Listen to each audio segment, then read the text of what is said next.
Welcome to China's Living Legends. 欢迎来到我的频道。Welcome to the deep dive.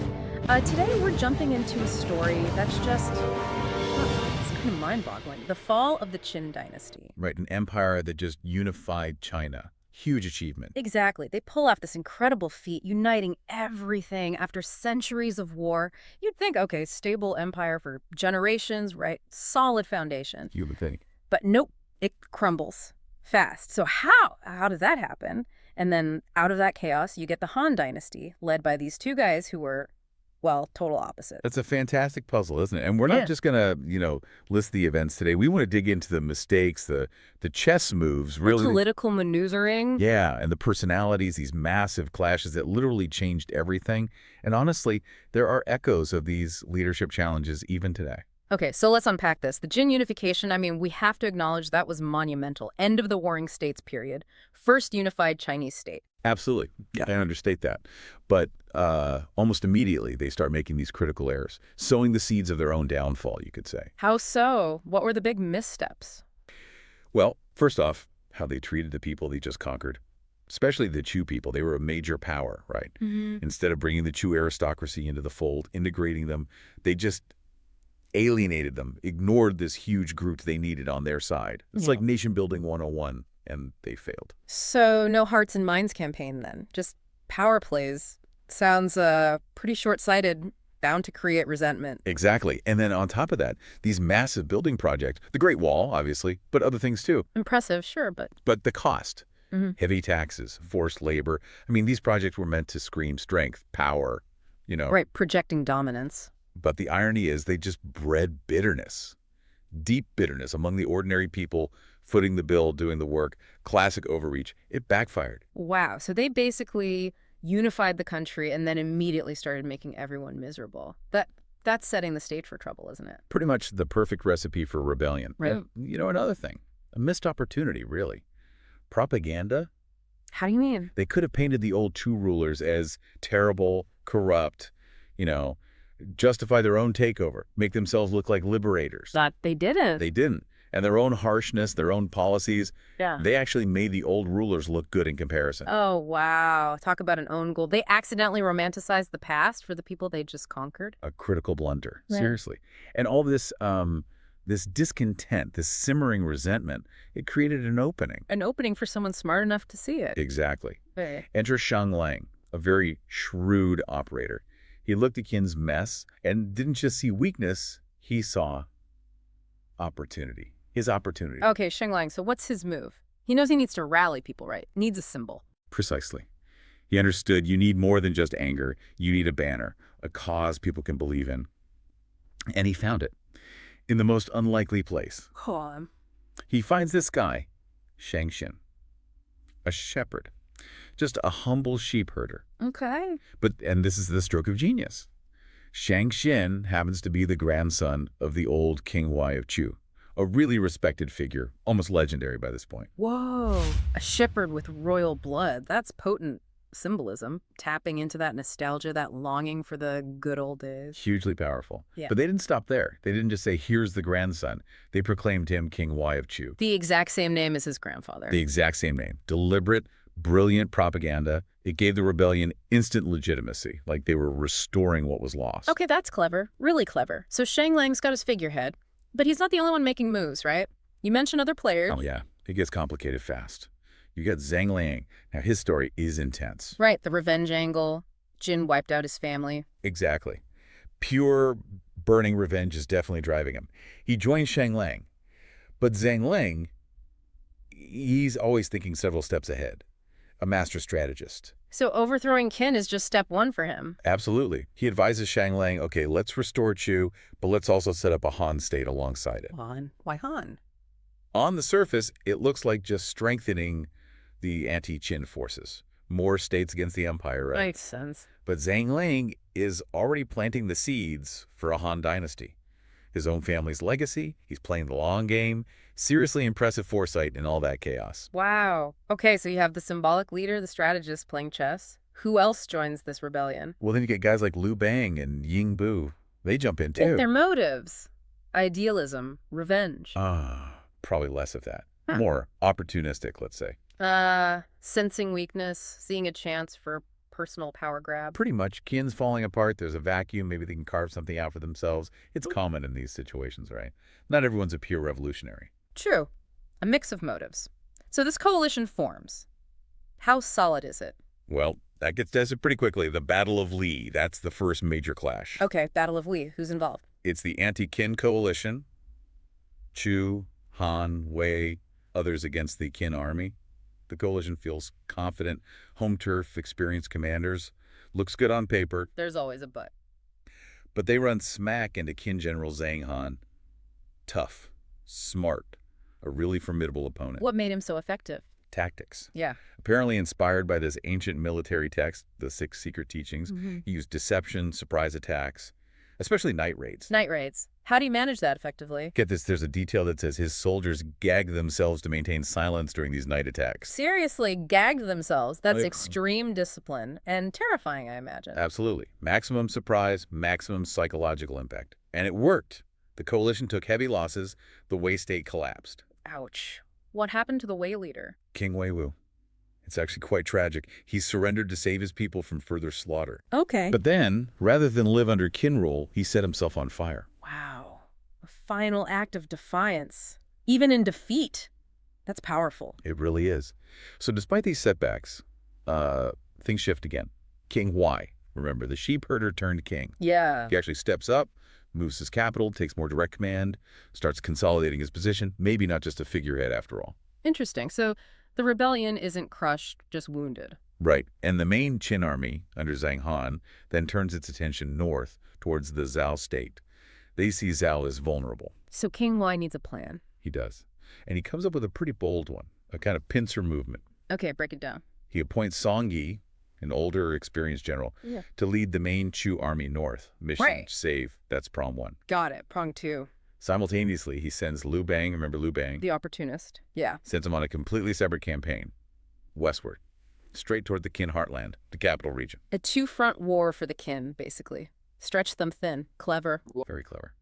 But then, King Huai adds something else, a promise, an audacious promise. What kind of promise? He tells his generals, whoever gets to the Qin capital, Shanyang first, whoever takes Guanzhong becomes king. Whoa. And King. Not just glory, not just loot, but the actual throne. Exactly. That completely changes everything. It's not just about beating Qin anymore. It's a race. A race for the ultimate prize. Yeah. That must have lit a fire under everyone, ambition running wild. Absolutely. It turned allies into potential rivals overnight. So let's follow Song Yi first. He's heading north to save Zhao. Serious guy, but cautious. Very cautious. Oh, cautious. He gets his army to a place called Anyang, near the Zhao border, and stops. Stops while Zhao is under siege. Stops for 46 days. 46 days, what was he thinking? Letting Qin and Zhao just slug it out. That was exactly his logic. Yeah. Let them weaken each other, conserve his own strength, pick his moment. It's, a strategy. But a risky one, and probably not popular with the troops or with, say, someone more impulsive. Precisely. No. It did not sit well with Shang Yu. Ugh. Xiang Yu, the charismatic warrior type. Yes. Young, ambitious, nephew of a respected Chu general. He's in Song Yi's army, and he sees this delay as cowardice, as betrayal even. Okay, I can see the tension building here. Cautious old guard versus fiery young commander. It reaches boiling point. And Xiang Yu, he doesn't just argue, he acts dramatically. What does he do? He walks into Song Yi's tent and kills him. He kills his commanding officer, just like that. Just like that. An absolutely stunning move, a massive gamble. What happens then? Does the army fall apart? Mutiny? You'd think so, right? But Xiang Yu is also a master manipulator. He immediately tells the army Song Yi was a traitor. A traitor? On what grounds? He claims Song Yi was secretly plotting with another state, Qi against Chu. And get this, he claims he acted on King Huai's secret orders. No way! He just makes that up. Seems like it. He completely spins the narrative. He's not a mutineer. He's the decisive hero saving them from a traitor. And the soldiers buy it? Well, a lot of them were already frustrated with Song Yi's inaction. Xiang Yu tapped into that frustration. Yeah. King Huai, back in the capital, is furious, obviously. But what can he do? He's kind of stuck. Totally stuck. He has to officially appoint Xiang Yu as the new commander. Xiang Yu basically seized control. Incredible. So Shang Yu's in charge now. How does he handle the Zhao situation? Does he keep waiting? Oh, no. That's not Xiang Yu's style at all. He does something legendary, audacious. Okay, I'm ready. He marches the army to the Zhang River. They need to cross it to get to Zhao. But before they cross, he orders all the transport boats sunk. Sunk. How do they get back? They don't. That's the point. Then he orders all the cooking pots smashed. No food either. Takes only 3 days' rations for everyone. The message couldn't be clearer. No retreat, no surrender, victory or death. Burn the boats, literally. Exactly. A powerful, almost brutal way to focus the mind. How do you think the troops reacted? I mean, terrified. Or maybe inspired, seeing that level of commitment from their leader. Inspired. Yeah. Galvanized. They knew he wasn't asking anything of him. He wasn't willing to face himself.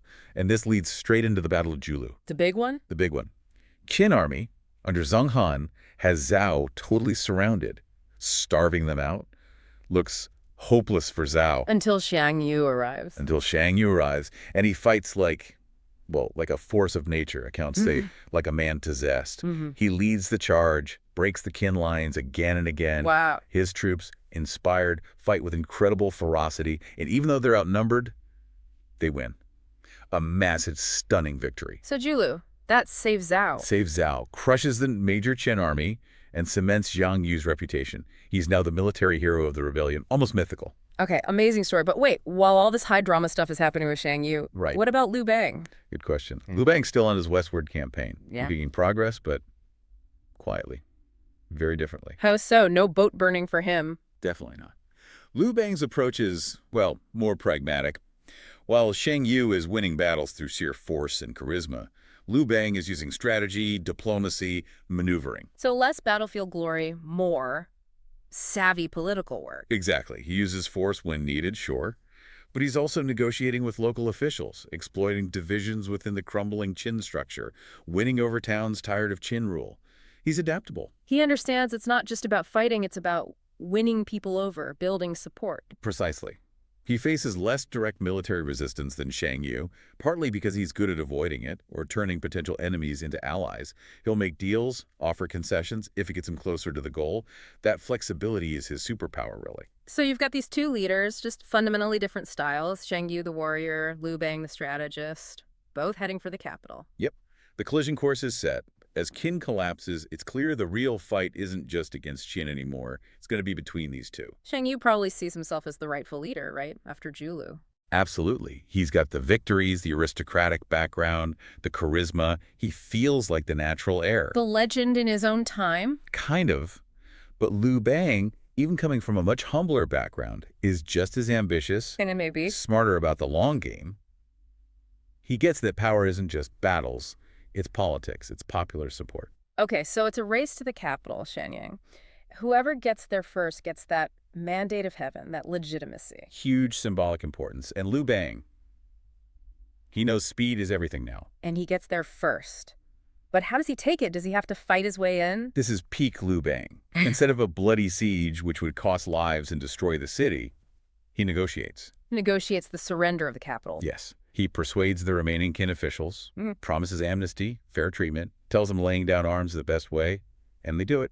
He takes the capital peacefully. Wow, that's strategically brilliant. No destruction, wins over the people inside, makes himself look like a wise, merciful leader. Huge contrast to Xiang Yu's reputation, right? Right. Which was more about overwhelming force. Definitely. So Shang Yu finally arrives, probably expecting a hero's welcome or a final battle, and finds Liu Bang already there, in charge. You can imagine his reaction. Absolute fury.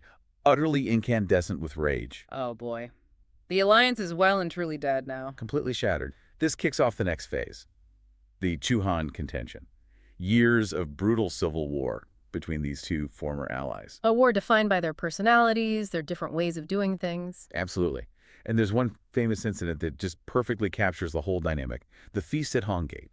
The feast at Honggate sounds ominous. It was. Yang Yu had just beaten Liu Bang in a recent skirmish.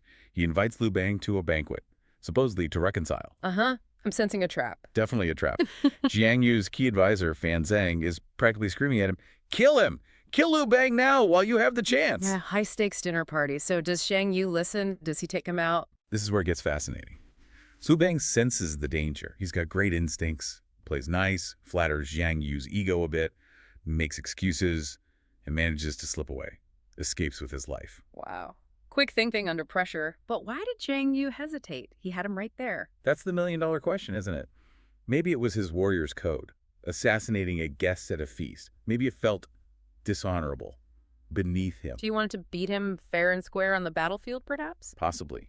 But whatever the reason, that hesitation. Letting Liu Bang walk out of that tent. Many historians think that was Xiang Yu's single biggest mistake.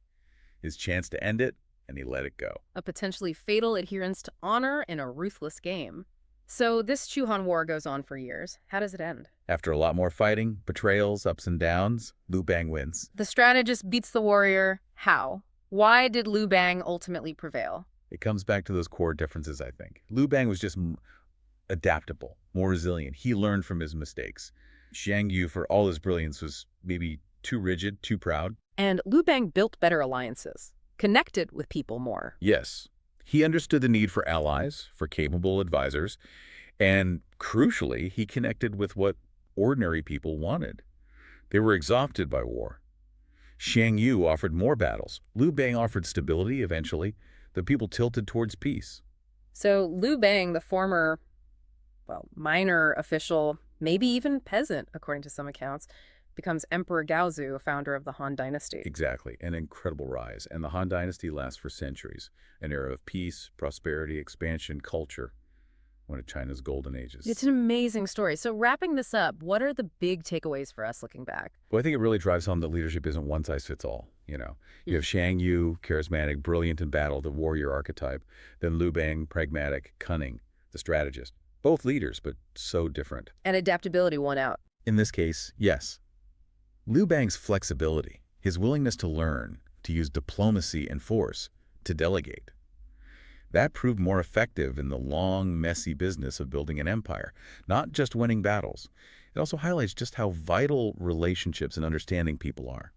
Reading opponents, winning allies, connecting with the population. It wasn't just about the battlefield. Not at all. Sometimes the smartest moves are the quiet ones, the political ones. Absolutely. And I think this deep dive also shows just how powerful individual choices can be. Every decision, every action, it has consequences, right? Sets off chain reactions. Definitely. History isn't just this inevitable tide. It's made up of countless moments, countless decisions by people like Xiang Yu, Liu Bang, Zhang Liang. And those choices shaped everything that followed. So maybe a thought for everyone listening. Next time you face a tough decision, think about the lessons here. Adaptability, strategy, connecting with people, maybe even knowing when not to sink the boats. You never know how things might turn out. Today, we're plunging into just an incredibly chaotic time in history, right after the Qin Dynasty completely fell apart. Yeah, imagine everything shattered, a whole empire, and someone has to build something new from the wreckage. Exactly. And our mission today is to really get under the skin of this historical turning point. We'll look at the key players, their choices, especially figures like Liu Bang and, of course, the really imposing Xiang Yu. It's a period just full of ambition, isn't it? And these deep, deep resentments bubbling up. The struggle was fundamental. How do you build again? And what gets me is how seemingly small decisions back then just had these massive, massive ripple effects. They really shaped what came next. It's true. And there's a central puzzle here I want you, the listener, to think about with us. Shang Yu, undeniably a military genius. Oh, absolutely. On the battlefield, formidable. But his decisions, especially in these crucial early days, they seem to pave the way for more chaos, not stability. It makes you wonder, what if he'd chosen differently? What could he have done? Could things have gone another way? That's the core question. Did he actually have the political smarts, the acumen, to do more than just win? Could he build a lasting peace? That's what we're diving into. Okay, let's set the scene then. We're right after the feast at Hongmen. Now, this wasn't just some polite dinner party. It was huge. A real turning point. Yeah. Liu Bang basically had to submit strategically, and in doing so, he kind of lost his independent command right there. His tower base just vanished almost overnight. Remember those 3 laws he put in place in Guanzhong? Super simple, popular rules. A huge relief after the harsh Qin laws. A breath of fresh air for the people there. Well, poof, gone. Instantly meaningless once Xiang Yu asserted dominance. It was a massive power shift. It really was. And the contrast is so stark, isn't it? How quickly the mood changed for the Qin people. They got this tiny, brief taste of something better under Liu Bang, less oppression. A glimmer of hope. Just a glimmer. And then Xiang Yu shows up. And his arrival in Shenyang, well, it wasn't exactly peaceful. Understatement of the year, maybe? Maybe. The accounts describe sheer brutality.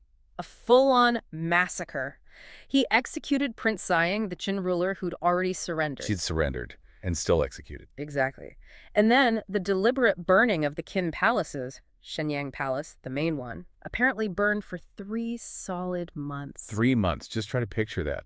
The scale of destruction? Yeah. It's hard to even comprehend. Utter devastation. Yeah. And for the people of Qin living through that, seeing their capital just ablaze for months on end, it must have felt like the ultimate betrayal. That flicker of hope they had under Liu Bang, completely extinguished. It went from maybe liberation to just utter despair and disillusionment, right? Absolutely. And the physical destruction, horrific as it was, had these other longer-lasting consequences. That fire didn't just destroy buildings. What else? The imperial library, the Qin officials' book collection. Think about Chen Shi Huang's earlier book burning that was aimed at private collections. This fire took out the imperial archives. Oh, wow. So like the official records, the state knowledge. A vast storehouse of traditional knowledge. It was like a second wave of cultural destruction hitting the very heart of the empire's intellectual heritage. So much lost.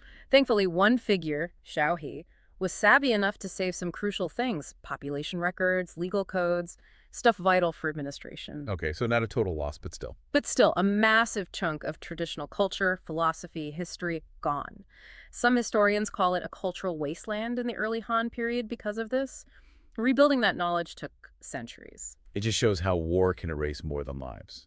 It can erase memory, identity, centuries of thought. A truly staggering loss, and it perfectly illustrates Xiang Yu's, well, his approach. Brutal, effective in the short term maybe, but devastating long term. And this destructive streak, this lack of foresight, it didn't stop there, did it? Right. There's that story about his capital. Ah, yes. The advice he received. Someone named Han suggested he should set up his capital in Guanzhong. Which strategically makes perfect sense, right? Mhm. It's got natural defenses, fertile land. It's like the classic spot to build a power base. It's the logical choice if you're thinking about long-term rule, about stability, about governing. But Shang Yu's response tells you everything. It really does. He apparently said something like, wanting to go home quickly to show off his success was more important than staying. Like wearing embroidered robes at night, meaning what's the point of being glorious if nobody back home sees you? So it wasn't about consolidating power or governing this new territory. It was about the parade, going home to Chu and showing off. Pretty much. It reveals a certain immaturity, maybe, a focus on immediate glory, on the spectacle, rather than the hard, less glamorous work of building something lasting. Substance over style wasn't his thing. And Han, the advisor, didn't take kindly to that answer. His retort was pretty brutal itself. Oh, it was scathing. He used this really derogatory idiom, basically calling the Chu people monkeys wearing hats. Wow. Okay, that's deeply insulting. Rooted in regional prejudice, suggesting they're, what, unsophisticated, just mimicking civilization? Exactly. Small, crude, putting on airs. It was a major insult, not just to Xiang Yu, but to his whole people. And Xiang Yu's reaction. Predictable, maybe, given his pride. Entirely predictable, unfortunately. He flew into a rage and had Han boiled alive. Boiled alive. Yeah. Just, wow. It's extreme, isn't it? But it really highlights a core part of Xiang Yu's character. Impulsive, proud to a fault, unable to let an insult slide, even if listening to the advice, however offensively delivered, might have been strategically smarter. So personal feelings, regional pride, they trumped strategic thinking. Yeah. That's a huge flaw for a leader trying to unite an empire. A massive blind spot. It would cost him again and again. And there's another layer to why he probably rejected Guanzhong, something even darker. The Xinan massacre. Ah, yes, this is crucial. We're talking about 200,000 Qin soldiers who had already surrendered. Right. This wasn't a battle. They laid down their arms, and Xiang Yu had them executed. All of them. A mass execution on an almost unimaginable scale. Now, put yourself in the shoes of the people living in Guanzhong. How could you possibly welcome the man responsible for that? You couldn't. It transforms any general anti-Qin feeling into something deeply personal, a vendetta specifically against Xiang Yu and his forces. He became the enemy. Precisely. It made winning any genuine support, any loyalty in Guanzhong completely impossible. He'd poisoned the well, irrevocably. So when he let his troops loot and burn Shenyang later, Was that connected? Was it like, well, we can't win these people over anyway, so let them have at it? That seems to be the grim logic, yes. He likely saw Guanzhong as temporary ground, something to be exploited, not governed. Let the troops vent their hatred, take what they want, because he wasn't planning on staying. It's brutal. Cynical, even.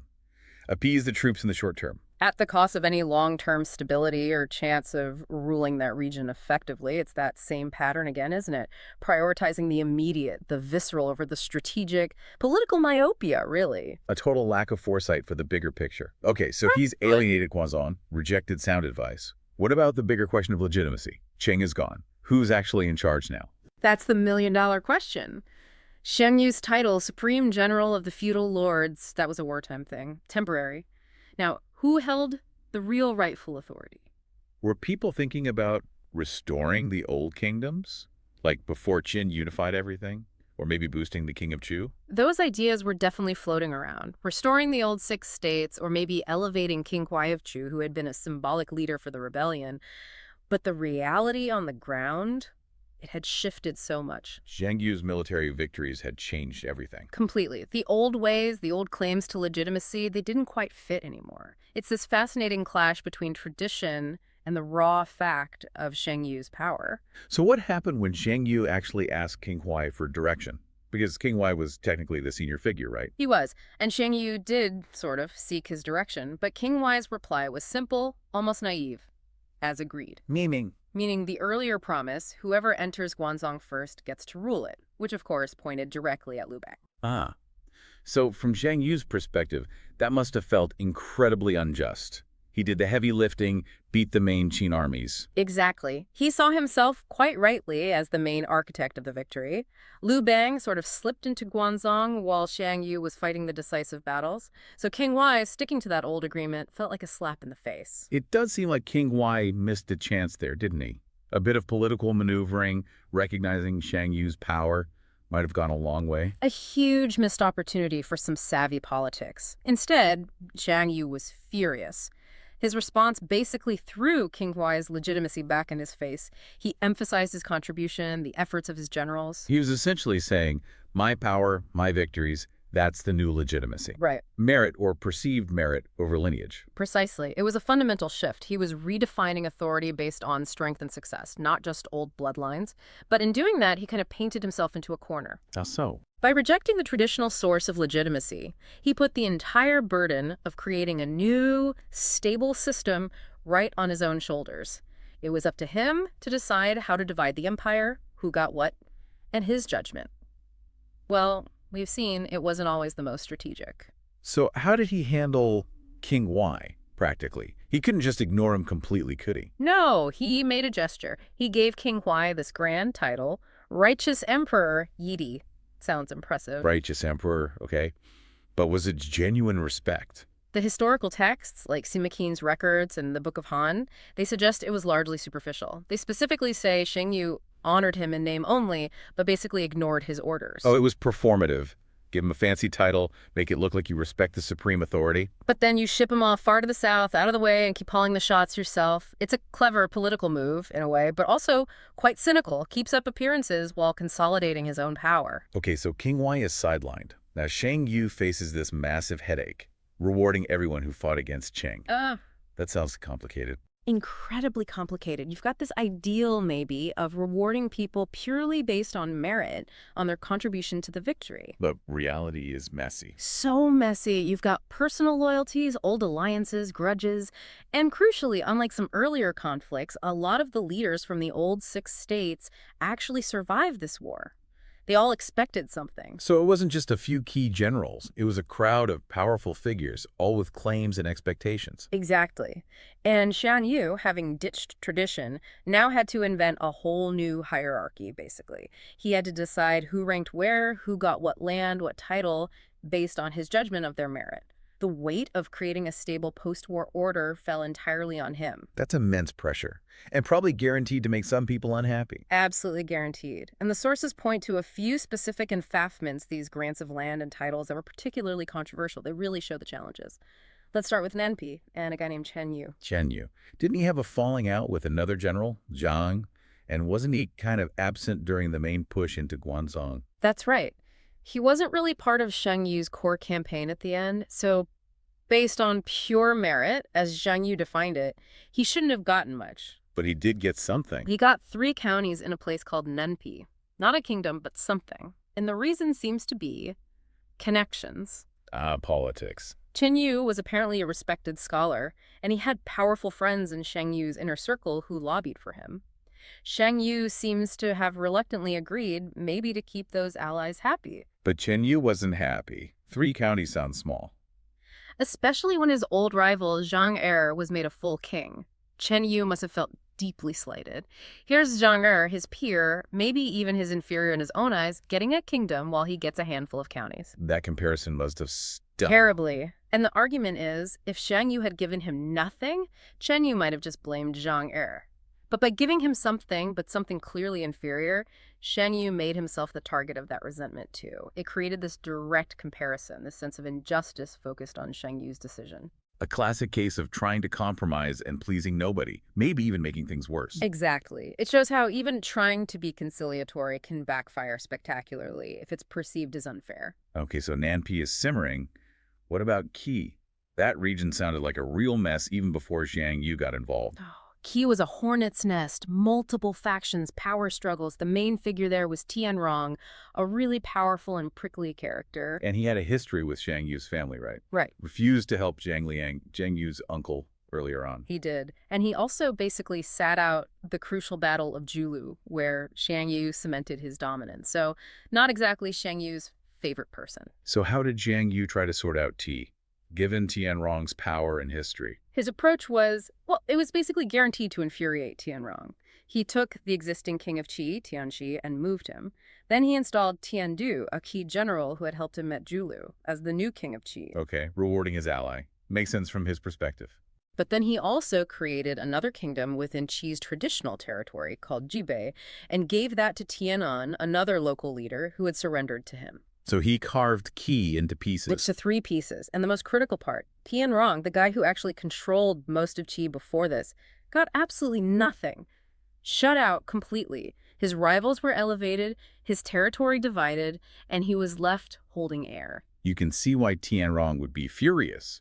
From his perspective, Xiang Yu is just this outsider. An outsider from Chu, interfering in Qi's affairs, carving up his land, and rewarding people he probably saw as traitors or collaborators. It's a direct challenge to his legitimacy, his power base. Absolutely. It created this fundamental clash. Xiang Yu was imposing his will, rewarding loyalty to him, while Tianrong represented local power and saw Xiang Yu's appointees as illegitimate.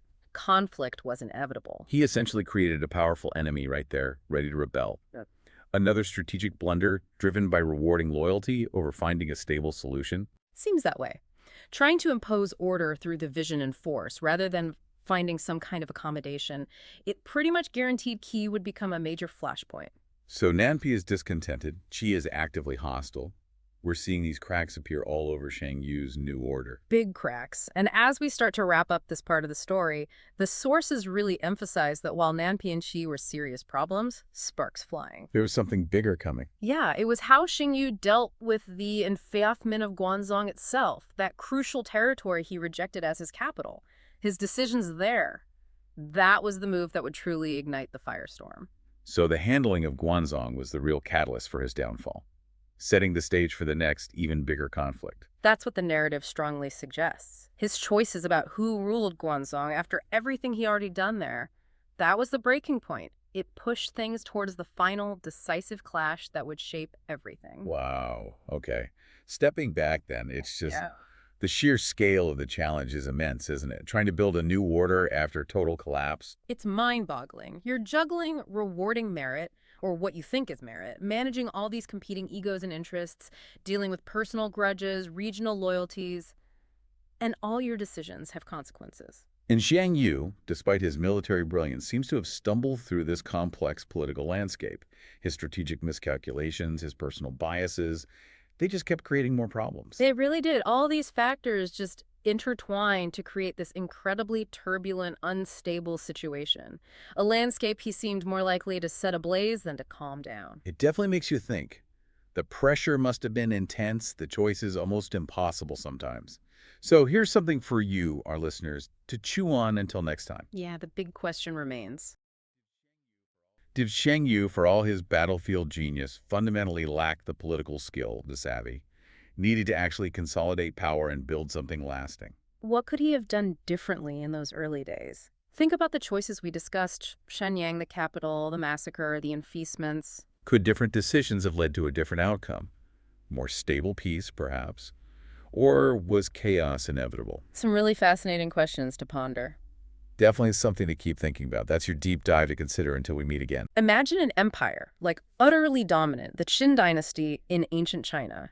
Unified, powerful, seemed like it would last forever. Yeah, built on absolute control. Yeah. Iron fist stuff. Exactly. And then, almost overnight, poof, it just dissolves. Gone. The speed is pretty staggering when you think about it. How does a power that seems so completely untouchable just crumble so fast, so completely? It's a fascinating pivot point in history, isn't it? And that's really where we're diving in today. The moment Liu Bang marches into Shenyang, the Qin capital. Yeah. Because this wasn't just, the end of something old. It was the fiery furnace, the crucible, where the Han Dynasty started taking shape. And that dynasty, it shaped China for centuries. So this isn't just a dry history lesson, a timeline of dates. Not at all. We're talking about the people, their choices, the human drama behind it all. You're going to get the why behind these massive shifts, how tiny decisions could ripple out in huge ways. Yeah, we're peeling back the layers, Yeah. the strategy, the raw temptation, the brutal politics. It's all in there. Okay, so let's start with Liu Bang getting into Shenyang. You'd think that would be this epic battle, right? Storming the capital of the mighty Qin. You would think. But what's amazing is how smooth it was, almost quiet. Really? Yeah, this was the winter of what becomes the first year of Emperor Gaozu of Han and the Qin. They were basically already a collapsing building. So no big fight at the gates? Nope. Prince Xing, the last ruler, and he was only briefly, kind of symbolically, on the throne after his uncle got assassinated. He saw the writing on the wall. He just gave up. He surrendered, just like that. The Yeah. great Qin Empire essentially opened its doors. Wow. That says a lot about how weak Qin must have been by then. Absolutely. The authority was gone. It was a mirage. But okay, here's where things get really interesting strategy-wise. Most of Liu Bang's generals, they're thinking about loot, right? Yeah. Gold, palaces, treasure. Standard spoils of war. Right. But one guy, Xiao, he had a totally different idea. He goes straight for the government maps and records. The paperwork. While everyone else is grabbing jewels. Exactly. Think about that. What does that tell you? That's brilliant. Pure strategic thinking. He wasn't thinking about today's gold. He was thinking about tomorrow's power. Precisely. Yeah. He understood that real, lasting power isn't just wealth. It's information, control. He literally grabbed the blueprints of the empire. So he got hold of population data, resources, how the whole thing was run. Everything. It's like getting the ultimate cheat sheet for ruling a massive, complex territory. An unbelievable advantage over any rivals. So Xiao, he is securing the future, basically laying the groundwork for the Han administration right then and there. He really is. It's this foundation of knowledge, of institutional understanding that gave the Han a continuity the Qin just couldn't manage. It's a masterclass in prioritizing strategic assets over immediate gain. Okay, so meanwhile, Liu Bang himself, he's now in Shenyang. Right. This guy, remember, wasn't born into the elite. Suddenly he's surrounded by the insane luxury of the Qin palaces, all that treasure. Right. What did he do? Well, the account suggests a very human reaction. He wasn't like, the decadence. No, he was impressed. Maybe even, a little seduced by it all. I can believe that. The temptation to just stay, Yeah. settle in, enjoy the victory. It must have been enormous. It wasn't about hating Qin necessarily, just, wow, look at all this stuff. Totally relatable, going from maybe not much to suddenly having the keys to the kingdom, literally. But, I sense a but coming. History doesn't usually let you just kick back in the palace, does it? Not for long, and this is where Kuai enters the picture. Yeah. Liu Bang's general, very blunt, very practical guy. What did he say? He sees Liu Bang potentially getting comfortable, right? And he asks him this devastatingly direct question. Does Duke Pei want to possess the whole country or just be a wealthy man? Oof, that's hitting him where it hurts. Totally. He's basically saying, look, this luxury, this indulgence, this is why the Qin fell. Don't walk into the same trap. Get back to Bashang. Focus on the real prize. It's a sharp wake-up call. Did Liu Bang listen right away? Or was the palace pretty tempting? It seems Shenyang definitely had its hooks in him. He hesitated. It wasn't an immediate, okay, let's go. So who finally convinced him? That fell to Zhang Ling, the brilliant strategist. He had a different approach, maybe more persuasive for Liu Bang. What was his angle? Zhang Ling agreed with Fan Kuai, but framed it strategically. He reminded Liu Bang, Qin didn't fall because they weren't powerful enough. They fell because of tyranny, because of that indulgence. Right. And he uses this really interesting analogy. He says, honest advice is often unpleasant, like poisonous medicine. It's bitter, but it ultimately heals. Poisonous medicine. That sounds intense. Is that like our bitter pill to swallow? Sort of, but deeper. In ancient Chinese thought, some powerful remedies, actual medicines, were considered potentially toxic if misused. They had strong effects, like poison. Ah, okay. So Zhang Ling isn't saying the advice is poison. He's saying the most effective advice, the stuff that can truly save you, might feel harsh, dangerous, difficult to take. But you need it for genuine healing, for the long-term health of your leadership. Yeah. That adds a whole other layer. It's not just unpleasant. It requires real courage to accept. Exactly. Potent advice for a potent moment. So, between Fan Kuai's bluntness and Zhang Liang's potent analogy, Liu Bang finally agrees. He leaves Shanyang. He does. He withdraws his forces back to Bashang, a nearby base. But here's a little wrinkle. Did he really just walk away from all that Qin wealth? I suspected there might be more to it. Well, the historical accounts are a bit nuanced. Yeah. While he physically left the palaces, it seems his relationship with the Qin treasury wasn't total rejection. Later on, we see him giving out these absolutely massive rewards. Like what? Like, he gave Chen Ping, his sort of spy master, 40,000 caddies of gold. That's an astronomical sum. Like royal treasury levels of wealth. Whoa, where did that come from? Had to come from somewhere, right? Yeah. Likely the Qin coffers. It suggests that while he avoided the trap of indulgence in the palace, he wasn't above using the resources strategically. So it's not black and white. He avoids the personal temptation, but keeps the strategic asset. Precisely. It adds this fascinating shade of gray. It shows a certain pragmatism, maybe, a flexibility that his big rival Xiang Yu perhaps lacked. He could sacrifice personal comfort for the bigger strategic picture. Okay, so he's back in Bashang. He's resisted the immediate lure of the palace, but he has the resources. What's his next move? This is where he really starts to build his own power base, right? Yes, and he does it with a masterstroke. He announces the famous three-point law. The three-point law. What was it? In November, he calls together the local leaders, the important folks in the Guanzhong region. Remember, this is the rich, defensible heartland of the old Qin state. Got it. And he announces this incredibly simplified legal code. Point 1, death for murder. Point 2, punishment for injuring someone. Point 3, punishment for theft. That's it. That's it. All the other complex, notoriously harsh Xinyu laws, abolished. Gone. Wow. The people there must have gone wild after generations under Qin's strict legalism. They were ecstatic. It was seen as this huge shift towards benevolence away from tyranny, a massive breath of fresh air, and strategically, genius. How so? He instantly wins the loyalty of this incredibly prosperous and vital region. Guanzhong becomes his solid base economically, militarily. It gives him the resources and manpower he desperately needs. So it's a PR win and a strategic win? Absolutely. Later scholars like Wang Fuzi looked back and saw this moment as crucial, paving the way for Han prosperity. Now, was it purely about being a nice guy? Probably not entirely, given his track record elsewhere. Right. Liu Bang could be ruthless. He'd ordered massacres in other cities during his campaigns. So this law was also incredibly shrewd politics. Consolidate power, secure the region's wealth and people for his own cause, lock down that base. And it also makes you wonder, were the people just relieved about the laws, or maybe also worried about chaos, like revenge from eastern states coming into Qin territory? Maybe the simple law felt like stability, like someone was finally in charge and keeping order. That's a really important point. Stability was probably paramount for many people after the Qin collapse. But even as Liu Bang is doing this, building goodwill, a storm is gathering. A huge one.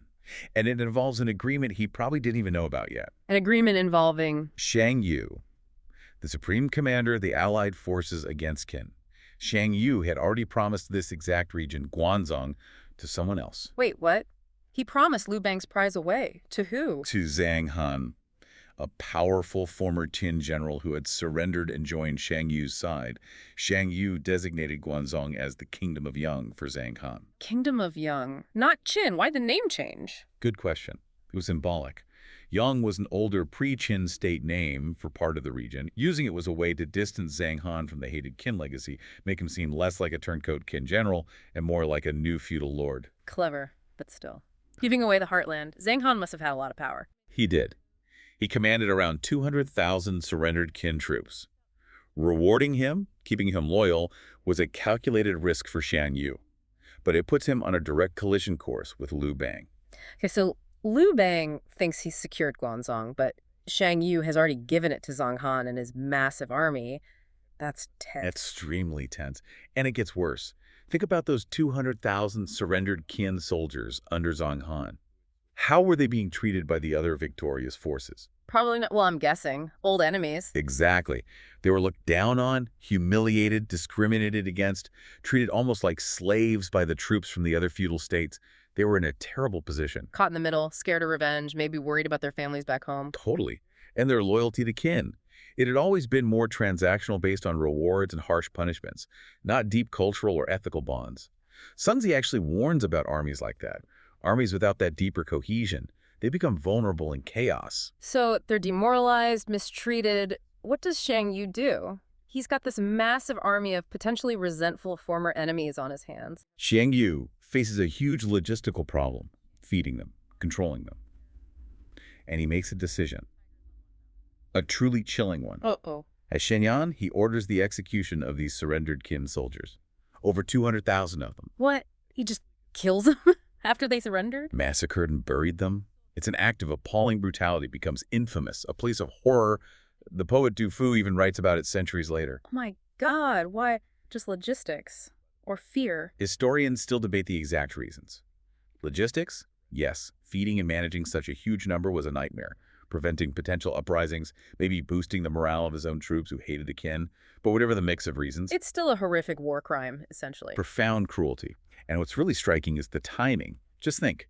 Liu Bang is in Guanzhong, making these popular, lenient laws, winning people over. Right. And almost at the exact same time, Shang Yu is carrying out this mass execution. Wow.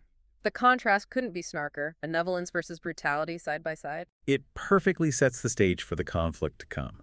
Two totally different approaches to power, two totally different kinds of leaders heading for an inevitable clash. So Liu Bang hears about this, the massacre at Xinan. And crucially, he must have heard that Xiang Yu promised his prize, Guanzhong, to Zhang Han. What does he do now? Does he try to talk to Shang Yu? His reaction is immediate, and it's bold, maybe even reckless. He decides to defend Henggu Pass. Henggu Pass, that's the main gateway into Guanzhong from the east, right? Exactly. He basically tries to block Xiang Yu and the other lords from entering the region he now controls. So he's fortifying his position. Yeah. Against his own supposed allies. Yes, it's a direct challenge to Zhang Yu's authority. A huge gamble. He's saying, this is mine, stay out. He knows it's putting everything on the line against Xiang Yu's much larger force. A massive risk. How did that turn out? Did the pass hold? Unfortunately for Liu Bang, no. Zhang Yu's forces were too strong, and apparently there were divisions among Liu Bang's own Chu defenders at the pass. They broke through. Okay, so Shang Yu is coming. This is bad. It gets worse. The real shocker comes next. Betrayal. From inside Liu Bang's own camp. No! Who? Cao Wusheng. He was Liu Bang's left Sima, basically a high-ranking military advisor. What did he do? He sends a secret message to Xiang Yu. Spying for the enemy. What did the message say? It laid out Liu Bang's supposed plans, that Liu Bang intended to declare himself king of Guanzhong, keep all the Qin treasures for himself, and even appoint Zhang, the last Qin ruler, as his prime minister. Whoa. Was any of that true? Well, the part about wanting to be king of Guanzhong seems likely. That was his immediate ambition. But the message basically confirmed Liu Bang's intentions to hold the region, which was enough to make Xiang Yu absolutely furious. Why would Cao Shang do it? Just trying to save his own skin by backing the stronger horse? That seems the most likely motive. He saw Xiang Yu's overwhelming power and probably thought Liu Bang was finished, hedging his bets, maybe hoping for a reward. A classic case of self-preservation, maybe. But this message lights the final fuse, doesn't it? It pours gasoline on the fire, and then Xiang Yu's own chief strategist, Fan Zhang, throws another log on. Fan Zhang, what was his take? Fan Zhang was known for being ruthless and shrewd. He gives Xiang Yu this chilling interpretation of Liu Bang's actions. What did he say? He argues that Liu Bang not immediately indulging in the Shenyang palaces, his restraint. Yeah. That wasn't weakness. That was a sign of greater ambition, of cunning. So Liu Bang playing the long game made him more dangerous in Fan Zhang's eyes. Exactly. Fan Zhang saw him as a much bigger, more insidious threat, precisely because he showed that self-control. There's even a story that Fan Zhang claimed he saw an imperial aura, like dragon clouds hovering over Liu Bang's camp. An imperial aura, wow. Like a prophecy. Whether he truly believed it or just said it to provoke Xiang Yu, it worked. It painted Liu Bang as destined for the throne, an existential threat that had to be eliminated immediately. So Cao Wusheng's betrayal confirms Liu Bang's immediate plans. Fan Zhang paints him as a future emperor. Shang Yu must be seeing red. Absolutely incandescent with rage. And look at the numbers, or at least the claim numbers. Xiang Yu is marching west with a force he claims is 1 million strong. Oh, million. Probably closer to 400,000, which is still utterly massive for the time. Liu Bang, meanwhile, claims 200,000. And his actual number? Maybe 100,000. And even reaching that number might have meant hasty conscription in Guanzhong. Which would break his own three-point law about not disrupting people's lives. Exactly. The irony. So the situation is incredibly tense, vastly outnumbered, betrayed from within, facing the full fury of Shang Yu. So we've gone from Liu Bang's seemingly easy victory in Shanyang, his smart move with the three-point law, building support, Right. to Shang Yu's horrific massacre, the betrayal, Fan Zhang's prophecy, and now they're on the absolute brink of war, all in just a few months. It's an incredible whirlwind, isn't it? Yeah. Ambition, strategy, brutality, betrayal, shifting alliances. Right. It all comes to a head right here. This period wasn't just the end of the Qin. It was actively forging the Han Dynasty in fire and blood. It's such a complex story, but packed with these moments of decision that echo down through history. The human element is just fascinating. Absolutely. The choices these individuals made under immense pressure literally shaped the next 400 years of Chinese history. Okay, so let's leave our listeners with something to chew on. All right. We've seen two very different styles of leadership emerge here. Liu Bang, using leniency, trying to win popular support, playing the long game even if his motives weren't always pure. Pragmatic, maybe? And Shan Yu, relying on overwhelming military force, decisiveness, but also capable of incredible brutality. The aristocratic warrior archetype, in many ways. So the final thought for you is this. Comparing Liu Bang's approach, building stability, winning hearts and minds, with Xiang Yu's raw power, decisive, brutal action, whose strategy ultimately proved more successful, not just in winning battles, but in building something that lasted. And what does their story tell us about the nature of power and leadership itself? Does true, lasting power come from force or from something else? Something to think about, not just for ancient China, but maybe for our world too. We're going to be tackling, well, actually a listener request.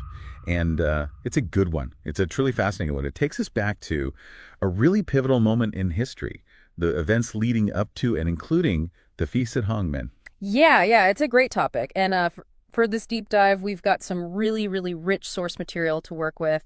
We're going to be primarily drawing from Sima Qian's Records of the Grand Historian. As many of you know, it's a foundational text. You really can't understand this period without it. And it offers a really compelling narrative. But it also, as we'll see, it presents some intriguing questions and some things to unpack. Yeah, exactly. And what we really want to understand today is how a seemingly straightforward meeting, right, between two of the really dominant figures of the time, Liu Bang and Xiang Yu, how does that meeting, which seems like it should be so simple, how does it descend into such a tense and potentially lethal situation?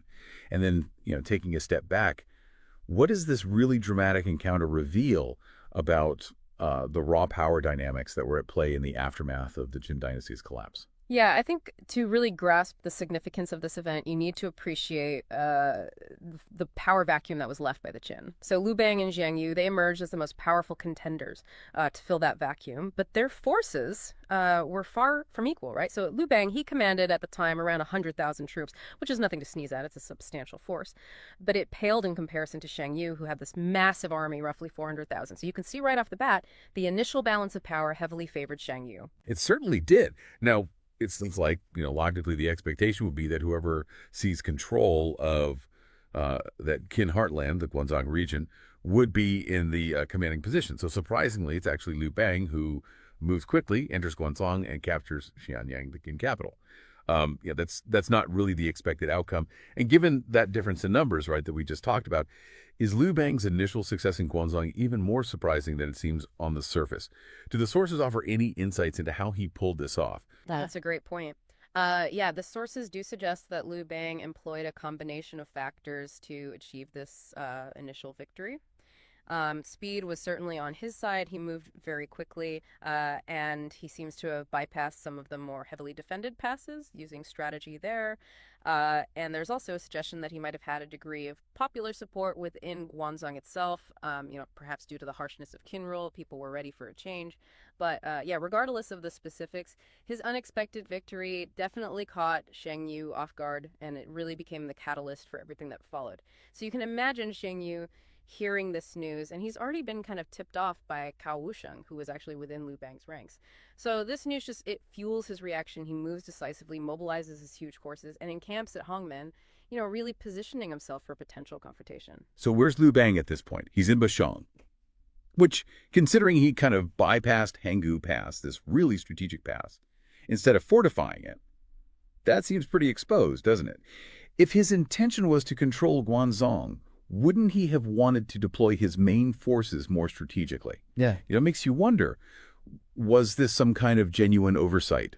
Or was there perhaps a more calculated strategy at play that the sources might not fully reveal? Yeah, and that is a question that historians continue to debate. Some suggest, maybe Liu Bang underestimated Xiang Yu's reaction, or maybe he prioritized the quick occupation of Shenyang, the capital. And then others theorize that perhaps he just didn't have the resources to both effectively garrison Hanggu Pass and secure Guanzhong, at the same time.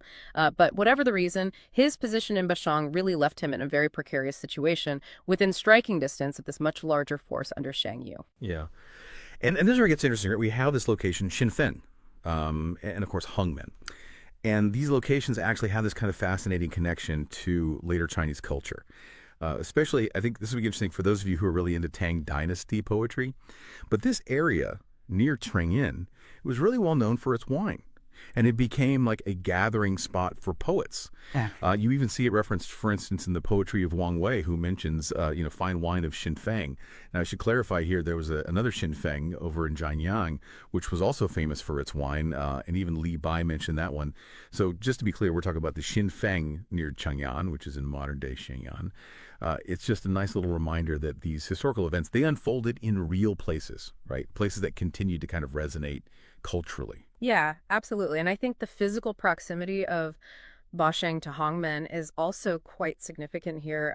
We're talking roughly 17 kilometers, or about 40 lies, as they would have measured it back then. So they were practically neighbors. I mean, that really, you can imagine, that just heightened the tension and the urgency of the whole situation. Definitely. And, while Sima Qian's account of the feast at Hongmen it really is, it's a literary masterpiece, right? It's praised for its vividness.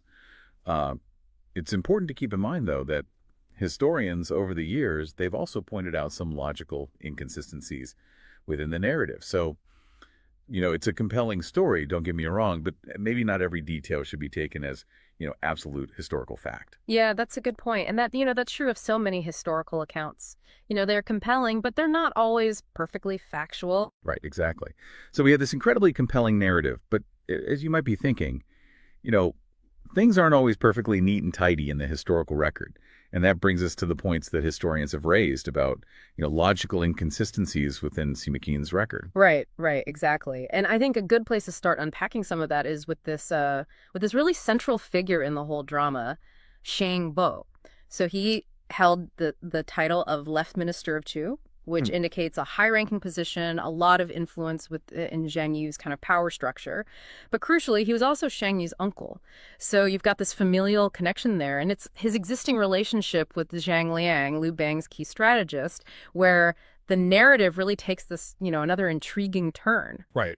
So Xiang Go, knowing that Zhang Yu's making these preparations for a potential attack, he actually secretly rides to Liu Bang's camp to warn Zhang Liang. And it seems like his motivation is really focused on saving Zhang Liang, who, as you mentioned, he had this prior connection with. Do the sources hint at any other motivations besides just saving Zhang Liang? Were there perhaps underlying tensions within Xiang Yu's camp that Xiang Bo might have been aware of? Yeah, that's a fascinating question. The primary motivation that's stated in the sources is indeed this past favor that Zhang Liang had done for Xiang Bo. So the story goes that Zhang Liang helped Xiang Bo escape government pursuit after he'd committed a murder. So, that's a pretty strong bond to forge between two people. But as for wider tensions within Xiang Yu's camp, the texts don't really get into explicit details at this stage. But, it's certainly plausible, right? You've got Xiang Yu as this dominant force. It would be pretty surprising if there weren't factions or individuals within his camp who had, differing opinions about how to proceed with Liu Bang. So Xiang Bo's actions could, potentially reflect those kinds of undercurrents. And Zhang Liang's response really kind of underscores his loyalty to Liu Bang. So despite this very real and present danger, he refuses to abandon his lord. Instead, he feels compelled to inform Liu Bang directly about this impending threat. But here's the thing. How could a strategist, and we know he was renowned as a strategist, how could Zhang Liang have been caught so off guard, so unprepared for this potential conflict, especially after Liu Bang's rapid success? Shouldn't he have anticipated Xiang Yu's reaction? Yeah, it's a valid point. It does seem somewhat out of character for Zhang Liang, given his reputation. Perhaps the swiftness of Liu Bang's initial victory created a sense of overconfidence. They maybe thought, hey, we pulled this off, we're in a good position. Or maybe they believed that, their initial diplomatic efforts after entering Guanzhong would be sufficient to kind of smooth things over with Xiang Yu. We're here, we're not a threat, let's work together. But it's also possible, and this is something you always keep in mind with historical sources, it's possible that Sima Qian's narrative kind of emphasizes their surprise to heighten the drama, right? To really make Shambom's intervention seem even more critical and timely. Yeah, that's a good point about Sima Qian and how he structures his narrative. But going back to Liu Bang, when Zhang Ling tells him what's up, his reaction is described as one of great shock. And he even asks Zhang Ling, almost bewildered, what should we do? So this is Liu Bang, right? He's the one who made the initial decision regarding Hangu Pass, and now he seems totally unprepared for the consequences. He even tries to kind of shift the blame a little bit, saying, the strategy to bypass Hangu Pass, that was some shallow scholar's idea. And he pretty readily admits that his forces, were no match for Xiang Yu's much larger army. So given all this, right, his admission and his shock, it really underscores just how precarious their situation is. It really does. They're facing overwhelming odds at this point. So Zhang Liang, ever the strategist, he proposes a pretty smart move to leverage the personal connection with Xiang Bo. And, Liu Bang, he's always been a pragmatist. He's all about survival, so he agrees to this plan. And he treats Xiang Bo with a lot of respect. He even addresses him as like an elder brother. And then he goes even further, proposes this marriage alliance. It's a classic way to solidify a relationship and hopefully de-escalate this immediate threat. Smart. And then Liu Bang makes this really crucial pledge to Xiang Bo, right? He basically claims that, since entering the pass, I haven't dared to take anything. I've registered officials, I've sealed the treasuries, and I've just been waiting for your arrival, Xiang Yu. And this is actually where the idiom, not to commit the slightest offense, Kia Wu Fan, originates from. Now, of course, the text does kind of hint that this portrayal of, complete restraint, that it might not have been entirely accurate. But strategically, it serves the purpose of projecting this image of non-aggression. Right. I'm not here to cause trouble. I'm just waiting for you. And he also explains, the reason we're guarding Hangu Pass, that's just to prevent bandits, not to oppose you directly. Yeah, very strategic. And, Xiang Bo seems to be, at least partially convinced by Liu Bang's apparent sincerity. And of course, he's influenced by that past kindness from Zhang Liang. So he agrees to convey this message to Xiang Yu. And he argues on Liu Bang's behalf, emphasizing his merit in entering Guanzhong first and suggesting that, attacking him now would be unjust. And remarkably, Xiang Yu is persuaded, at least to some extent. He agrees to treat Liu Bang reasonably. But then Xiang Bo, he instructs Liu Bang, he says, you got to come to Hongmen in person to offer a formal apology. So that sets the stage for this really fateful meeting. All right, so all the pieces are in place, right? We've got this potentially explosive encounter. And the next morning, Liu Bang arrives at Hongmen, but he comes with a relatively small escort of only about 100 cavalry. And he plays it humble, he's very apologetic, and he basically reiterates the explanation for entering the pass first. And, he blames the tension on, quote, malicious rumors spread by villains. Classic move. And, Xiang Yu, he'd already been kind of a, calmed down a bit by Shangbo, and then Liu Bang shows up all apologetic. So he reveals that Cao Xiang was the source of that initial negative information, which is interesting. That little act of transparency suggests that Xiang Yu, at least at this point, might have genuinely wanted to resolve this whole thing peacefully. And to kind of seal the deal, he invites Liu Bang to stay for a drink. Seems like a polite gesture, right? But beneath the surface, there's still all this tension and suspicion simmering. Oh, yeah, for sure.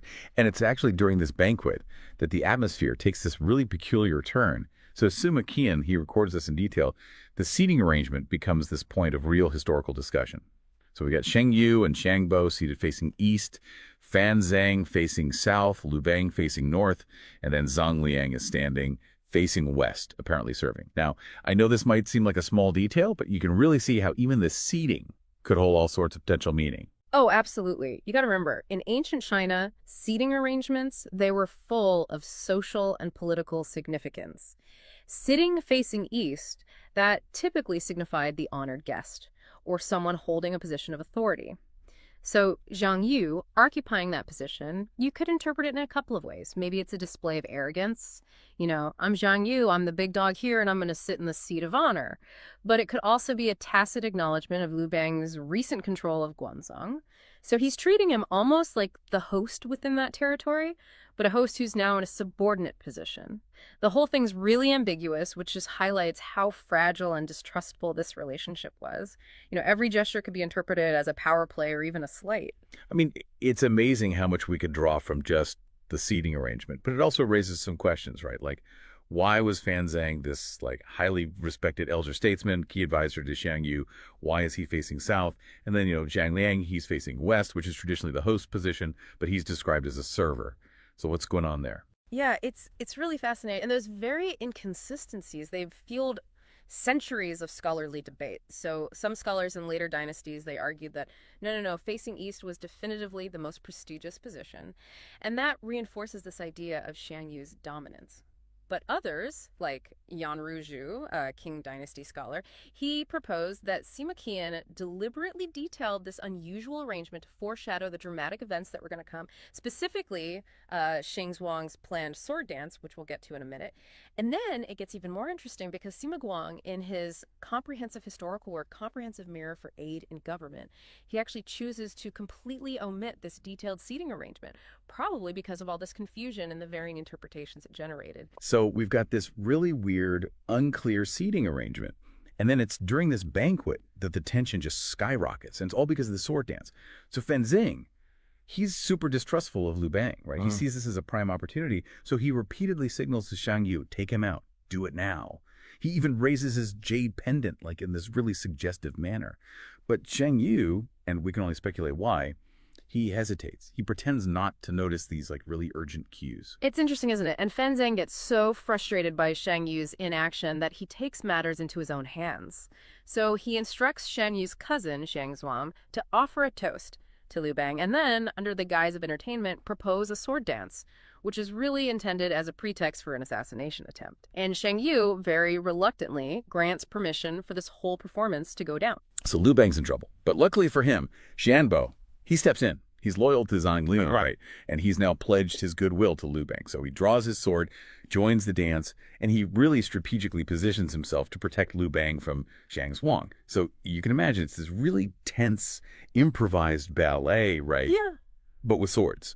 And it's all this political maneuvering playing out, right there in front of everyone. It's a crazy scene. And amidst all this, life or death drama, Fan Zhang's frustration, it just boils over. He pointedly addresses Xiang Yu as king rather than his current title, general or supreme commander. It's a small change, but it really hints at this growing expectation, at least in Fan Zhang's mind, that Xiang Yu is destined for greater things, maybe even to replace King Kuai of Chu.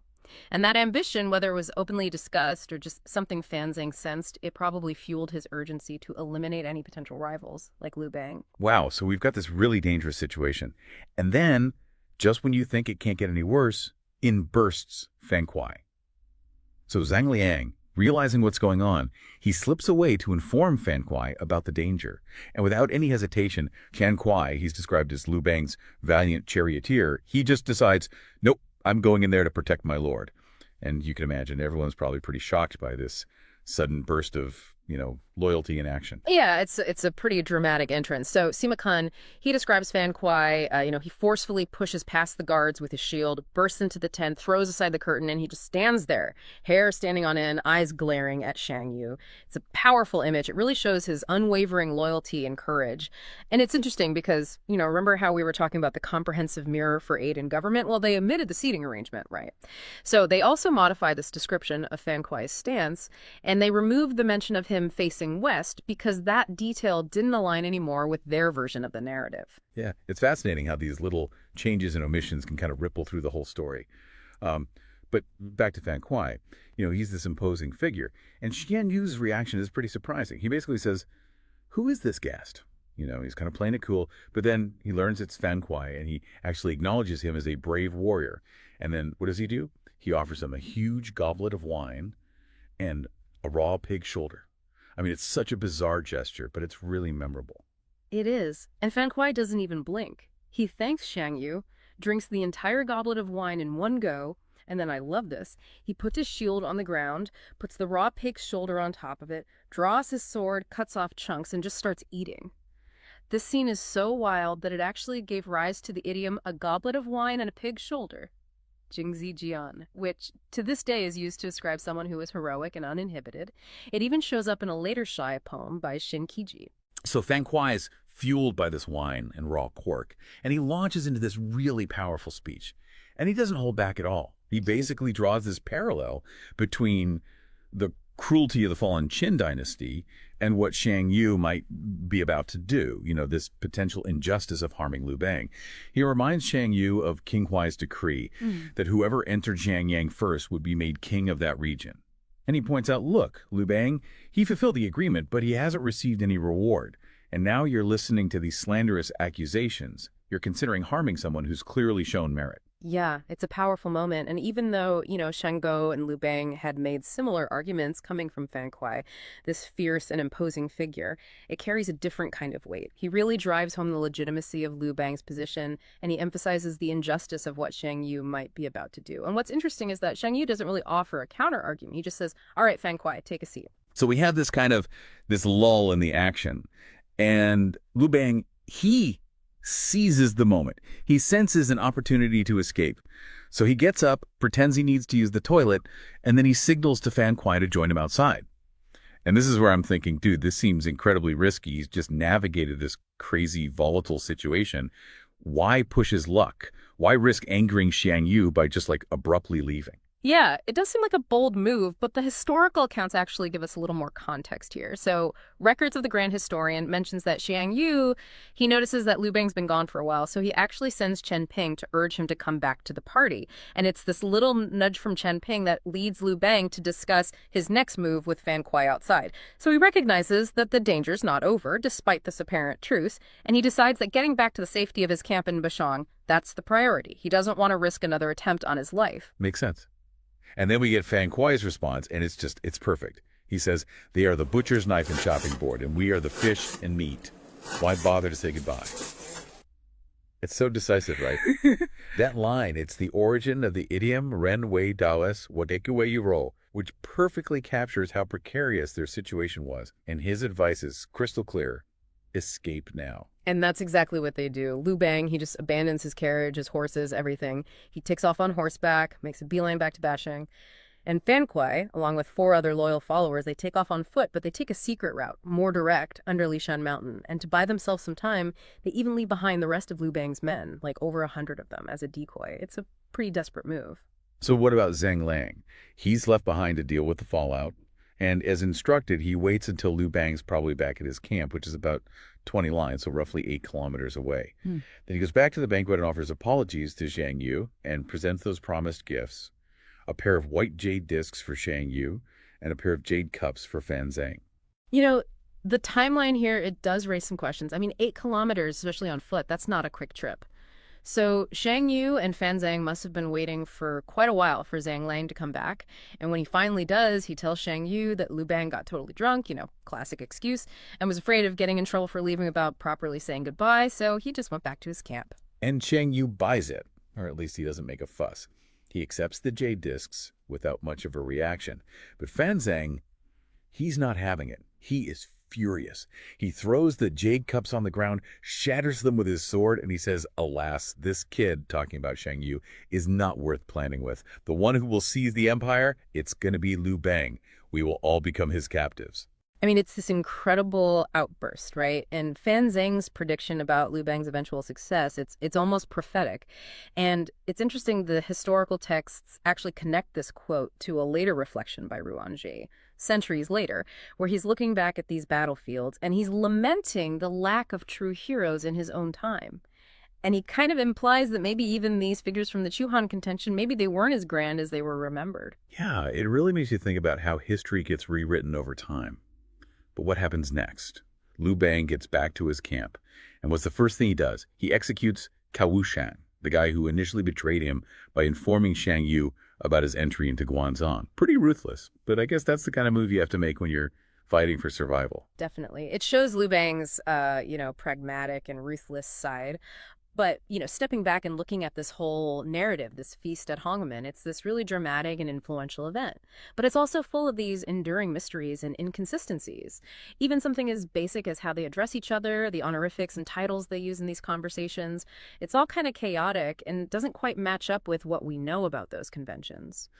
It really suggests that the story might have been shaped by later understandings of the power dynamics, how things actually played out during the Chu-Han Contention. So basically, the later rivalry and the eventual establishment of the Han Dynasty might have colored how this earlier meeting was portrayed. Exactly. But I think at its core, the feast at Hongmen, it was probably primarily about establishing this clear relationship of subordination. Liu Bang, by going there, by apologizing, offering gifts, he's acknowledging Shan Yu's power in this new post-Qin world, at least for now. Right, he's playing the game. And it seems like Xiang Yu's main focus was on consolidating his own control over the fragmented empire and dealing with other rivals like Tianrong and the Qi state.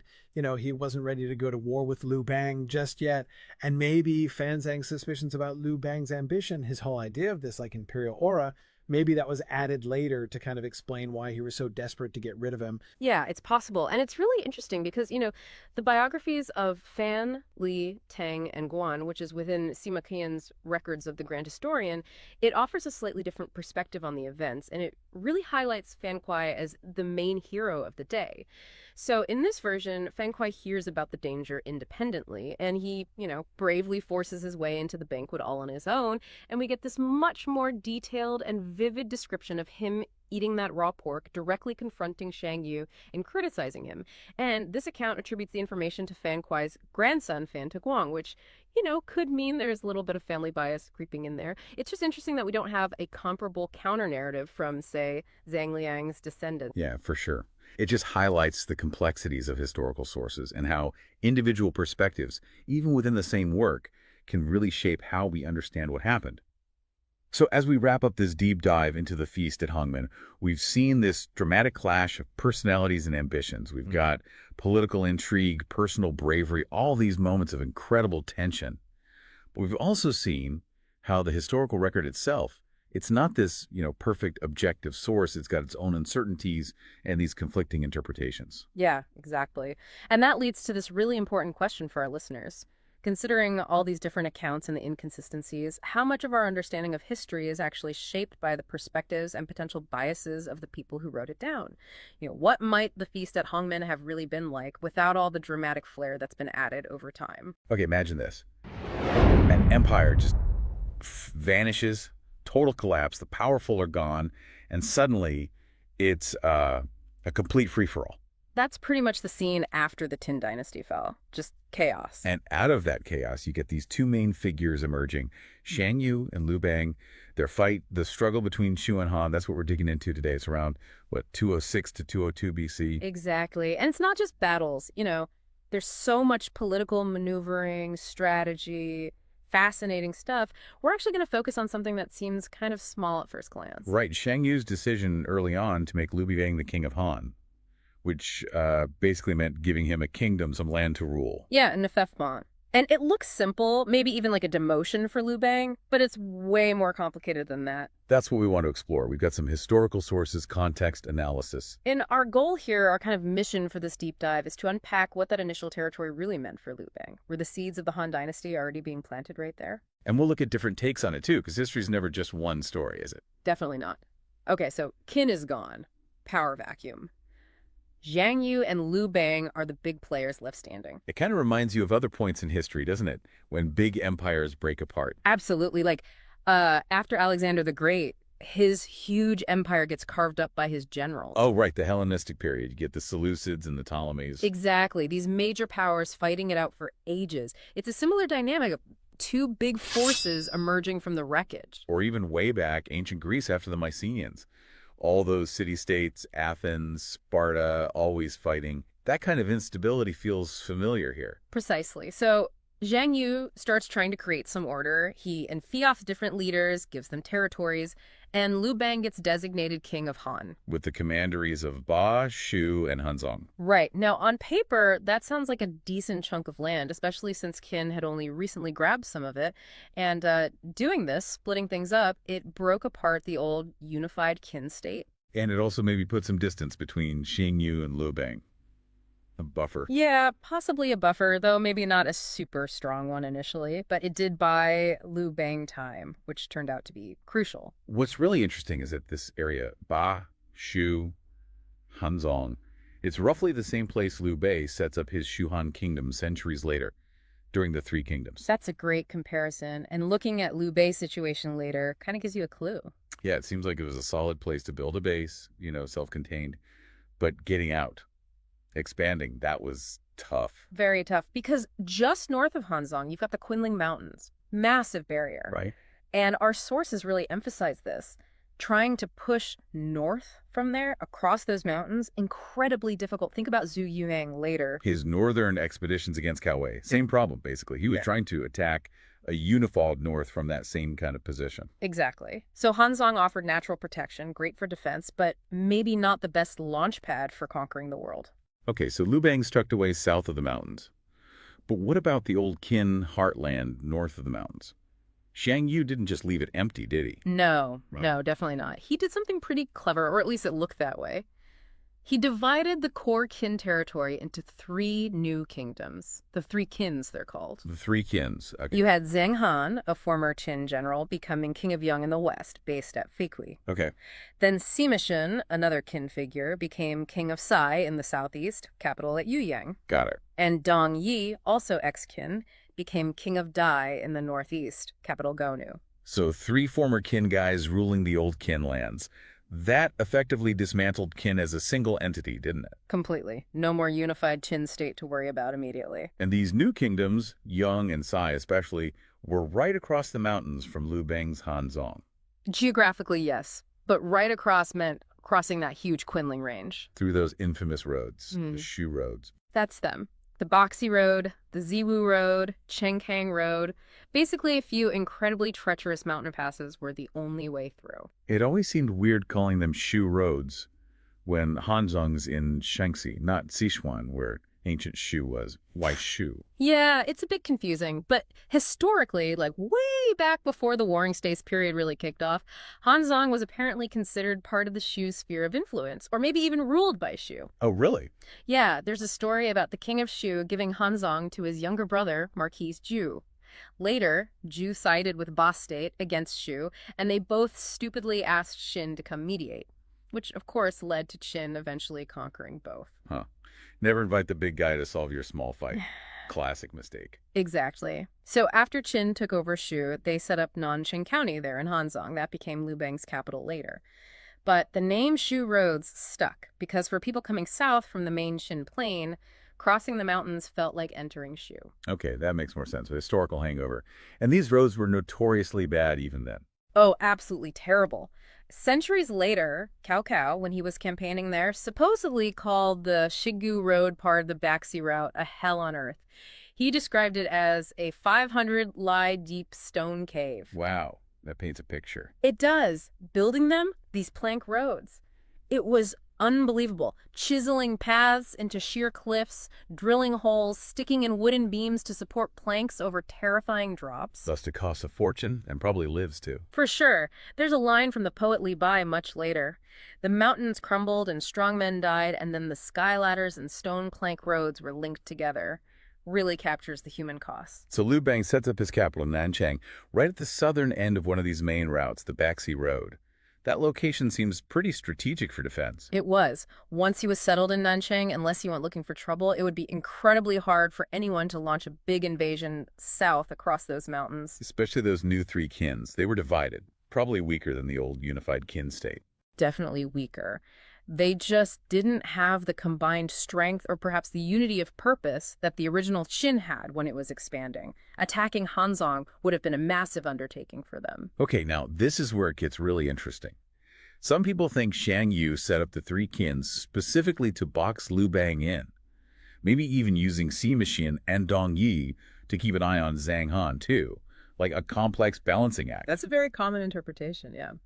Shang Yu, the master strategist, carefully containing his rivals. He was a brilliant general, no doubt. But is there solid proof he was thinking that far ahead, with that level of detail, given all the chaos right then? Well, that's the thing. Our sources don't give us definitive proof of such an elaborate plan. It's actually quite possible that this narrative, this idea of Shang Yu's intricate containment strategy, was something constructed later. Right, maybe by Liu Bang's side after they won, to make Xiang Yu seem both cunning and ultimately beatable. Exactly. History written by the victors, potentially. And, the historian L.V. Simeon, he really doubted this whole idea. What was his take? L.V. Simeon basically argued, look, if Xiang Yu really saw Liu Bang as a serious long-term threat who might try to take over everything, why send him so far west? Go on. Why put him in a place that was actually pretty hard for Xiang Yu to reach or control directly from his own power base back in Chu? L.V. Simeon thought placing Liu Bang out west actually helped Liu Bang in the long run. Because Xiang Yu couldn't easily interfere. Precisely. Xiang Yu's core territory was too far away to effectively police what Liu Bang was doing way out there in Hanzhong and potentially Guanzhong later. The distance gave Liu Bang room to maneuver. That's a really different perspective. But then you have others like Guanzhong later in the Qin Dynasty, saying Hanzhong was absolutely vital strategically, key ground. Yeah, Guanzhong saw it as crucial. Control Hanzhong and you have a pivot point. Whether you're based in the north looking south or in the south looking north, anyone with big ambitions needed it. So given all this, Liu Bang's reaction when he first got the news about being made king of Han seems odd. Some sources say he was absolutely furious. Yes. The Comprehensive Mirror, a major source, says Liu Bang was livid. So angry he wanted to attack Shang Yu right then and there. His advisors apparently had to talk him down. But wait, if Hanzhong and Bashu were actually pretty valuable, defensible territory, why the rage? Was it just wounded pride? Or maybe the territory wasn't seen as that great at the time. It's a contradiction, isn't it? Maybe it was pride, feeling slighted. Or perhaps the difficulties of the region, the isolation, seemed overwhelming at first. And that's when his advisor, Xiao, he steps in. With a big strategic plan. Right. Xiao, he basically says, okay, calm down. Take the territory. It's got resources. Lie low, build up your strength in Hanzhong and Bashu, make the people happy, gather supplies. And then make your move. Recapture the three Qins first. Use it as a base. He even compares it to King Tang of Shang and King Wu of Zhou, founders of dynasties who started from smaller bases. So the classic bide your time then strike strategy sounds reasonable on paper. It does, but was it actually the best plan right then? Our sources point out something crucial about the power balance at that exact moment. Which was? Remember the Hongmen Banquet? Just before this, Shang Yu seemed all-powerful. Liu Bang had maybe 100,000 troops. Shang Yu had 400,000. Terrifying odds. Yeah, Liu Bang barely escaped with his life. But Shang Yu's 400,000 was a coalition army. Lots of different lords who came with him. After the enflappment, most of those lords packed up and went home to their own new kingdoms. Ah, so Xiang Yu's personal army, the one directly under his command, might not have been overwhelmingly larger than Liu Bang's remaining forces. Exactly. It's argued that immediately after the enflappment, before Shang Yu got back east and really consolidated his power as the overlord of West Chu, Liu Bang might have actually had a decent shot at challenging him. His forces might have been more comparable than we think. So waiting, like Xiang he advised, actually let Xiang Yu get stronger and properly establish his rule. It's a strong possibility. It really makes you question both Liu Bang's reported rage and Zhao. He's advice, doesn't it? Yeah. Maybe Liu Bang wasn't really thinking about conquering the whole country yet. Maybe he was genuinely just annoyed at being sent to what felt like the back of beyond. Could be. And this later narrative painting Bashu and Hanzhong as this awful place of exile, maybe that was just spin, propaganda from Liu Bang's camp later on to make their eventual victories seem even more amazing. We started in this terrible place against all odds, that kind of thing. Precisely. It fits a pattern you see again and again in Chinese history, these stories about divided kingdoms, rebel lords rising from obscurity. Think of the 18 lords attacking Dongzhuo later, or the 18 rebel kings idea that sometimes gets applied to this period too. Xiang Yu's division set the stage for these kinds of struggles and the legends around them. Okay, so Liu Bang accepts his fate, for now anyway, and heads off to Hanzhong. But there's some confusion about the soldiers who went with him, about 30,000. Yeah, the records aren't totally clear. Were these extra troops Xiang Yu gave him, maybe to keep an eye on him? Or was this the core of Liu Bang's own army that he got to keep after the Hongmen incident? Scholars debate it. And then as he's going, we get the famous story of Zhang Liang advising him to burn the plank roads behind him. Right. The standard explanation is twofold. One, defense. Burn the roads, make it impossible, or at least very hard, for anyone to follow and attack you. Makes sense, given how tough those roads were. Two, deception. Burning the roads sends a message to Shang Yu. See? I'm cutting myself off. I have no plans to come back out. I'm content here. A way to lull Shang Yu into a false sense of security. And these plank roads, we talked about how hard they were to build. Burning them must have been a big deal, not easily reversible. Definitely not. Remember Fan Sui building that 1,000-li plank road? These were major infrastructure projects, chiseling cliffs, setting pillars, laying timber planks over gorges. You can still see ruins of them today in the Qinling valleys. Burning them was a serious statement. But which road did Liu Bang actually take to get into Hanzhong? And which one did he burn? There seems to be disagreement there, too. Ziwu Road. Boxy Road. Yeah, another historical puzzle. The comprehensive mirror suggests he went via the Ziwu Road, based on mentioning Shizong, which seems to be near the Ziwu Valley's southern end. An old inscription, the Ode to Xumen, also supports the Ziwu route. Okay, sounds like Ziwu then. The records of the grand historian in Zhang Liang's biography says Zhang Liang went with Liu Bang partway and they said goodbye at Baozong, and Baozong is clearly on the Boxy Road route. Huh. So the main sources actually conflict. How do historians deal with that? Well, they try to reconcile it. Maybe Liu Bang took one route and Zhang Liang took another for part of the way. Maybe the names of the places or roads were used differently back then. It's tough to be certain. And the name Ziwu Road itself might be later. That's another wrinkle. It probably wasn't commonly called the Ziwu Road until Wang Mang's time, much later, when he tried to build a super direct north-south road. The Ziwu line refers to north-south. His project failed, too hard, but he likely used parts of existing plank roads. So, using the Ziwu name for Liu Bang's time might be anachronistic, even if he used that physical route. Okay, but back to burning the roads. If it was for defense, who was Liu Bang actually scared of pursuing him right then? Good question. The three Qins were just getting set up, maybe not that strong yet. And the other feudal lords Xiang Yu had created, weren't they mostly just scrambling to get back to their own new territories? That's a really sharp point. They probably were more interested in their own lands. Which leads to LV Simeon again. He had a different idea about why Liu Bang burned the roads. Not defense or deception. What then? To stop his own men from deserting. Oh. Because they didn't want to be stuck there. Exactly.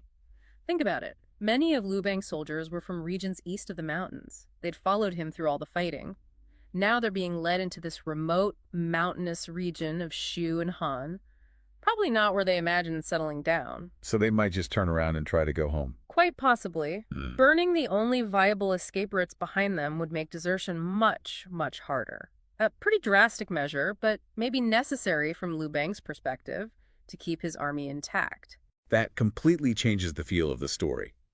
It makes Zhang Liang's clever advice seem less about tricking Xiang Yu and more about internal control. It does cast doubt on the neatness of the traditional narrative, doesn't it? Maybe Liu Bang wasn't thinking grand strategy just yet. Maybe he was just trying to survive and hold on to the troops he had left. So while Liu Bang is dealing with all this getting settled, burning roads, maybe preventing desertions, Xiang Yu isn't just sitting back relaxing, is he?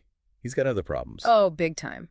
While Liu Bang is heading west, Xiang Yu's attention gets pulled sharply back east. Trouble brewing in the state of Qi. Right. Qianrong, he wasn't happy with Xiang Yu's choices for the kings there. Not happy at all. Remember, Shang Yu had made Tianxi the king of Jiaodong, part of Qi, and Tiandu the king of Qi proper. Tianrong, who had considerable influence and felt his family line was slighted, was furious. And he didn't just complain, did he? Nope. Tianrong acted fast. He attacked Tiandu, the official king of Qi. Tiandu didn't have much military backing, so he had to flee and ran straight to Shang Yu for protection. Okay, so one king down. What about Tianxi in Jiaodong? Tianrong also detained Tianxi. Now, Tianxi was in a tricky spot.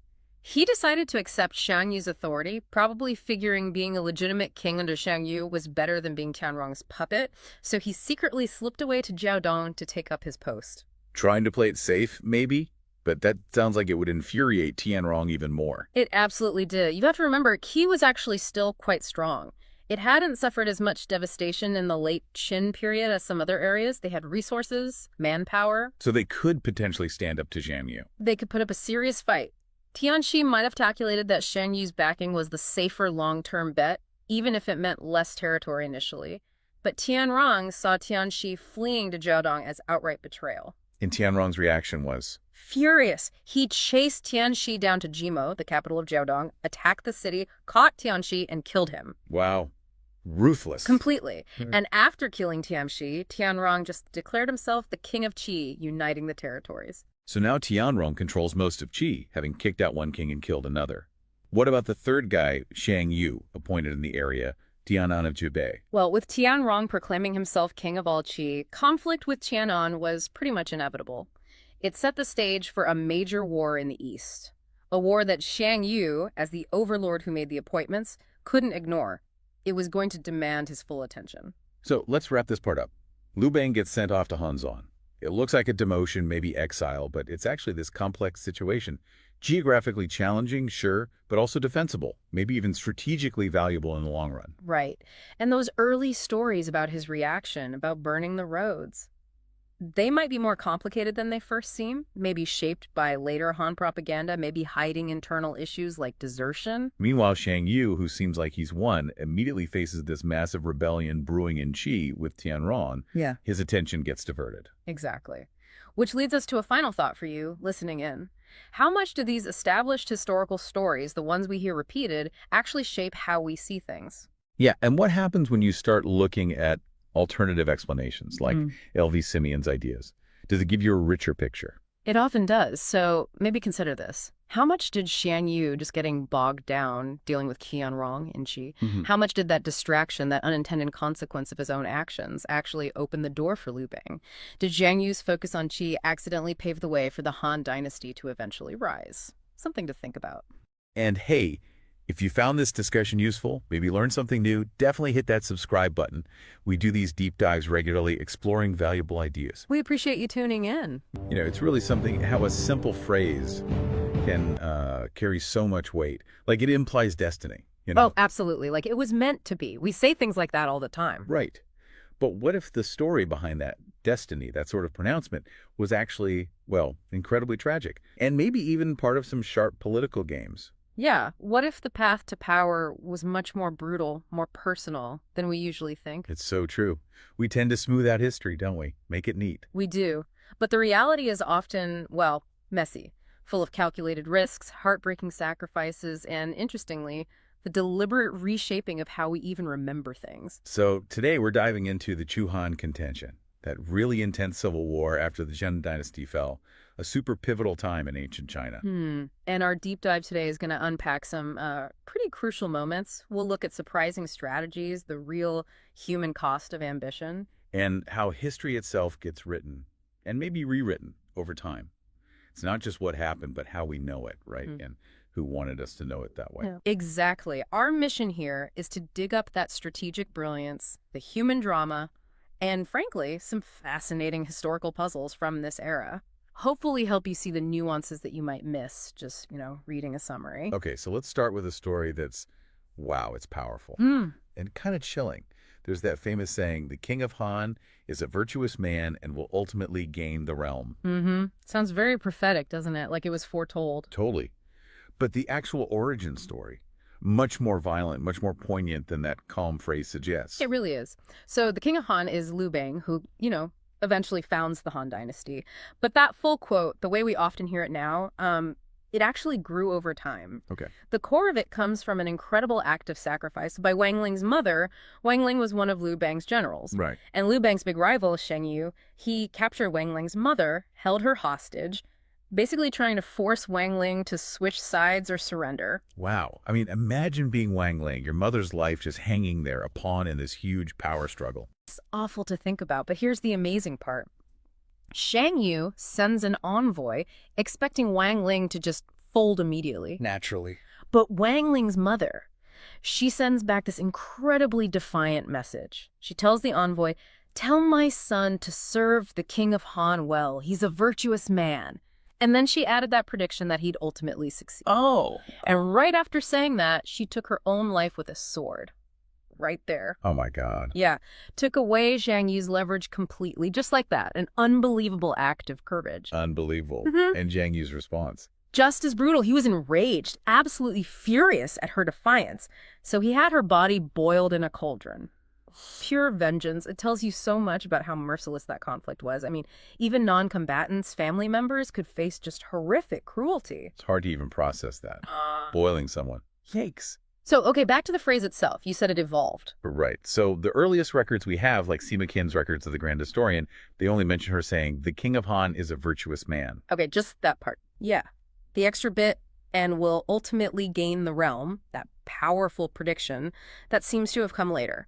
Probably from Ban Biao's discourse on the Mandate of Kings. Ah, okay. And Ban Biao had a specific reason for writing that, right? Exactly. He was writing very explicitly to justify the Han Dynasty's rule, to show they had the mandate of heaven. So adding that prophecy wasn't just recounting history. Not at all. It was a political statement. It retroactively gave Liu Bang's rise this air of inevitability, of divine backing.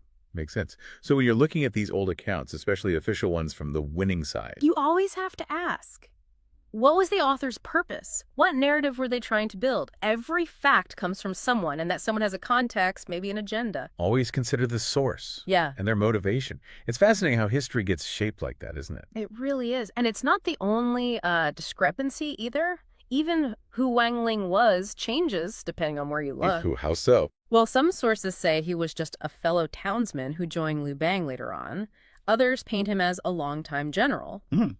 And later historians, like Sima Guang, compiling his huge history, the Zizi Tongjian, he actually chose the fellow townsman version, kind of downplayed any earlier connection. So it's like they're picking and choosing which details fit the story they want to tell. Sort of, yeah. Or maybe weighing conflicting evidence. We see it with timelines, too. Like, when exactly were the three kins pacified? One source says August, another says not until early the next year. These aren't small details, really. No, they show how history isn't just a list of facts, it's interpretation. It changes depending on the historian, their era, their perspective, maybe even their politics. History is a conversation. It's still happening. Which brings us to another really interesting strategic move by Liu Bang. This one feels almost like psychological warfare. It's 206 BC. He's taking over the three kins. Right. And on the surface, it looks like a really sentimental move, very human. Liu Bang sends a force south through Wuguan Pass, and the stated mission is to go all the way back to his hometown, Pei County, and rescue his father, Liu Taigong, and his wife, Liu Ji. But the timing is weird, isn't it? He'd just had that incredibly tense meeting with Xiang Yu, the feast at Han Gate. Where he almost got killed, yeah. And he'd just been made king of Han by Xiang Yu. Why didn't he get his family earlier, when he was first setting up in Nanxing? Or before launching this whole campaign? Exactly. It strongly suggests he had to choose his big ambitions versus his family's safety right then. And he picked ambition. Looks like it. And think about the actual mission, rescuing them. It was almost impossible. How so? Well, first they'd have to break through Sima Xin's blockade. Then this incredibly long, tough journey through Nanyang Commandery, all while Shang Yu's capital, Pengsheng, was really close to Pei County. So danger everywhere. Absolutely. Liu Bang was a brilliant strategist. He had to know how incredibly difficult, maybe even futile, this rescue attempt was. So it's like a calculated gamble with his own family. Knowing the odds were terrible, that's a cold. It is. Which leads to the million-dollar question. If success was so unlikely, what was the real reason? Okay, I'm listening. The thinking is, it was basically political theater. a performance. Wow. By sending troops on this, seemingly heartfelt mission, Liu Bang projected this image. Loyalty, concern for family. He knew showing that kind of human side, even if the mission failed, could win people over, make him look virtuous. Especially compared to Xiang Yu, maybe. Exactly. Build that contrast. And look how Shang Yu reacted. It's telling. What did he do? Well, first, he did send troops to block Liu Bang's force at Yangtze, stop them cold. Okay, predictable. But he also very quickly appointed someone else, Zhang Cheng, as king of Han, specifically to block Liu Bang from moving east. Ooh, so Xiang Yu was worried he saw Liu Bang as a threat already? Immediately wary. It shows Liu Bang's move, even if just performative, got under his skin, made him react defensively. And then Zhang Liang steps in, right? Liu Bang's top strategist. Yes, with a total masterstroke. Zhang Liang pretends to be like a neutral observer. He writes a letter to Xiang Yu, claims Liu Bang only wants Guanzhong, the region he felt he deserved anyway, says Liu Bang has zero plans to go east, just wants his rightful patch. Trying to calm Xiang Yu down. Totally. And to make it convincing, Zhang Liang actually leaves Liu Bang's camp before writing the letter, makes it look like he's giving Shang Yu some inside scoop from the outside. That is sneaky. And clever. And at the same time, he feeds Shang Yu this intel, maybe even exaggerates it, that Tianrong up in Qi and the state of Zhao were about to team up against Zhu. Piling on the pressure. Distraction. Exactly. A strategic diversion.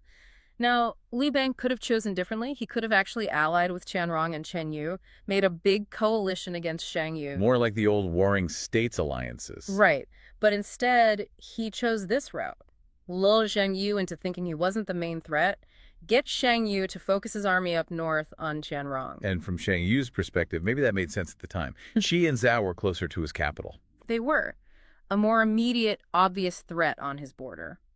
Liu Bang, even if he got the three kins, still seemed further away, with more barriers between them. Classic misdirection. Make your enemy look over there. While you're busy over here, it's textbook psychological warfare, making Shang Yu react to what Liu Bang wanted him to see. And history shows that decision really hurt Shang Yu in the long run. Oh, massively. This whole sequence wasn't just about territory.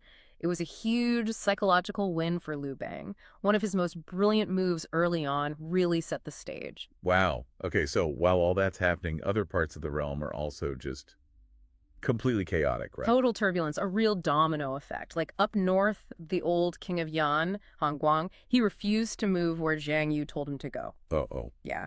So the new king of Yan that Shang Yu appointed, Xing Tu, just killed him. Just like that. Yep.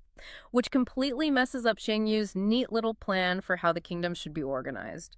Says more chaos, more resentment against Shang Yu's authority. His control was maybe not as solid as he thought. Definitely fragile. Meanwhile, Liu Bang is making quieter moves. He appoints Zhu Ke as imperial censor. Okay, what's the significance there? Well, Zhu Ke becomes important later, but appointing an imperial censor, it's not just filling a post. It signals Liu Bang is trying to build a proper, legitimate administration, even while fighting. Ah, like laying the groundwork for governing, not just conquering. Exactly. Unlike Shang Yu, who relied a lot on personal power and charisma, Liu Bang was thinking about structure, bureaucracy, playing the long game. Interesting contrast. And then there's the death of Emperor Yi.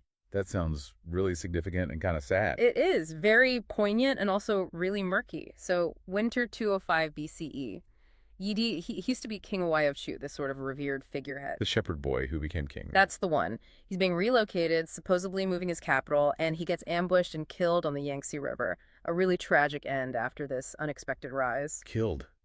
But by who? It sounds like a mystery. It totally is. The historical accounts are all over the place, super inconsistent. Like- Well, one version in the records of the Grand Historian blames Gu Rui and Guang Ao. Another chapter blames Yingbu. Another account says it happened south of the Yangtze. Another says in Chen County. It's like nobody could agree on the basic facts. That's really strange for such a major event. So what did later historians do with all that confusion? Well, this is fascinating. Ban Gu, writing the Book of Han much later, he just cleans it all up, simplifies it. Wow. He just blames Yingbu, period. Why just him? Almost certainly politics. Yingbu later defected and became a really important ally for Liu Bang. Ah, so pinning the murder solely on him made him a convenient villain in the official Han story. Precisely. It sort of launders the event, makes Yingbu the bad guy, absolves Liu Bang of any awkward connection to the death of this respected former king, and lets Liu Bang look good for avenging him later. Wow. History being actively rewritten for political gain. It's a prime example. And the biggest question maybe is, why kill Yidi at all? Shang Yu presumably ordered it, but Yidi had no real power left. He wasn't a threat. Right, so why bother? Was he just a loose end, a symbol that Shang Yu wanted gone? We don't really know the motive, but what is clear is who benefited most. Liu Bang. Liu Bang. He immediately used avenging Emperor Yi as this huge rallying cry against Shang Yu, painted himself as the righteous avenger. It was incredibly effective propaganda, even if the truth of who killed Yidi is lost to us. Man, the layers here are incredible. Okay, so at the same time, things are shifting in the central ploys too. Big time. Chen Yu, who we mentioned might ally with Liu Bang, Right. he actually teams up with forces from Qi, attacks the kingdom of Changshan, and kicks out his old rival Zhang Er. Okay, so Chen Yu seems to be winning there. Looks like it. He reinstates the old king of Zhao, King Shi, Yeah. and names himself king of Dai. Seems like he's consolidating power, right? Yeah, sounds like a victory. But here's the irony. The loser in that fight, Zhang Er, he flees To where? to Liu Bang, and Zhang Er ends up becoming super important under Liu Bang, rises high in the new Han Dynasty, Well, Chen Yu, the apparent winner. ends up making bad choices later and brings disaster on himself. It's like that saying, right? A loss may turn out to be a gain. Sometimes defeat puts you on a better path. Wow. Fortune is fickle. And wasn't there something about why Zhang Er chose Liu Bang? Something about stars? Yeah. That's a cool detail. The story goes that an astrologer, Gan Gong, told Zhang Er that Liu Bang was destined for greatness because he saw in an omen 5 stars converging in the eastern sky. Whoa. Celestial signs. Whether you buy into astrology or not, it shows you how people back then in these incredibly chaotic times were looking for any sign, any guidance for making these huge life-altering decisions. Connects back to that whole idea of destiny we started with, but maybe seen through the lens of people just desperately trying to figure out what to do next. Exactly, seeking certainty in pure chaos. So we've really journeyed through some hidden layers here, haven't we? Ancient strategy, intense personal sacrifice, and how the story of it all keeps shifting. It really shows that understanding history means looking way beyond just the surface facts, questioning the narratives, always digging a bit deeper. It really does. Every account we have has got the fingerprints of its time, its author, all over it. Yeah. The truth is often this mosaic, different perspectives, shaped by politics, by bias, by what the powerful needed people to believe.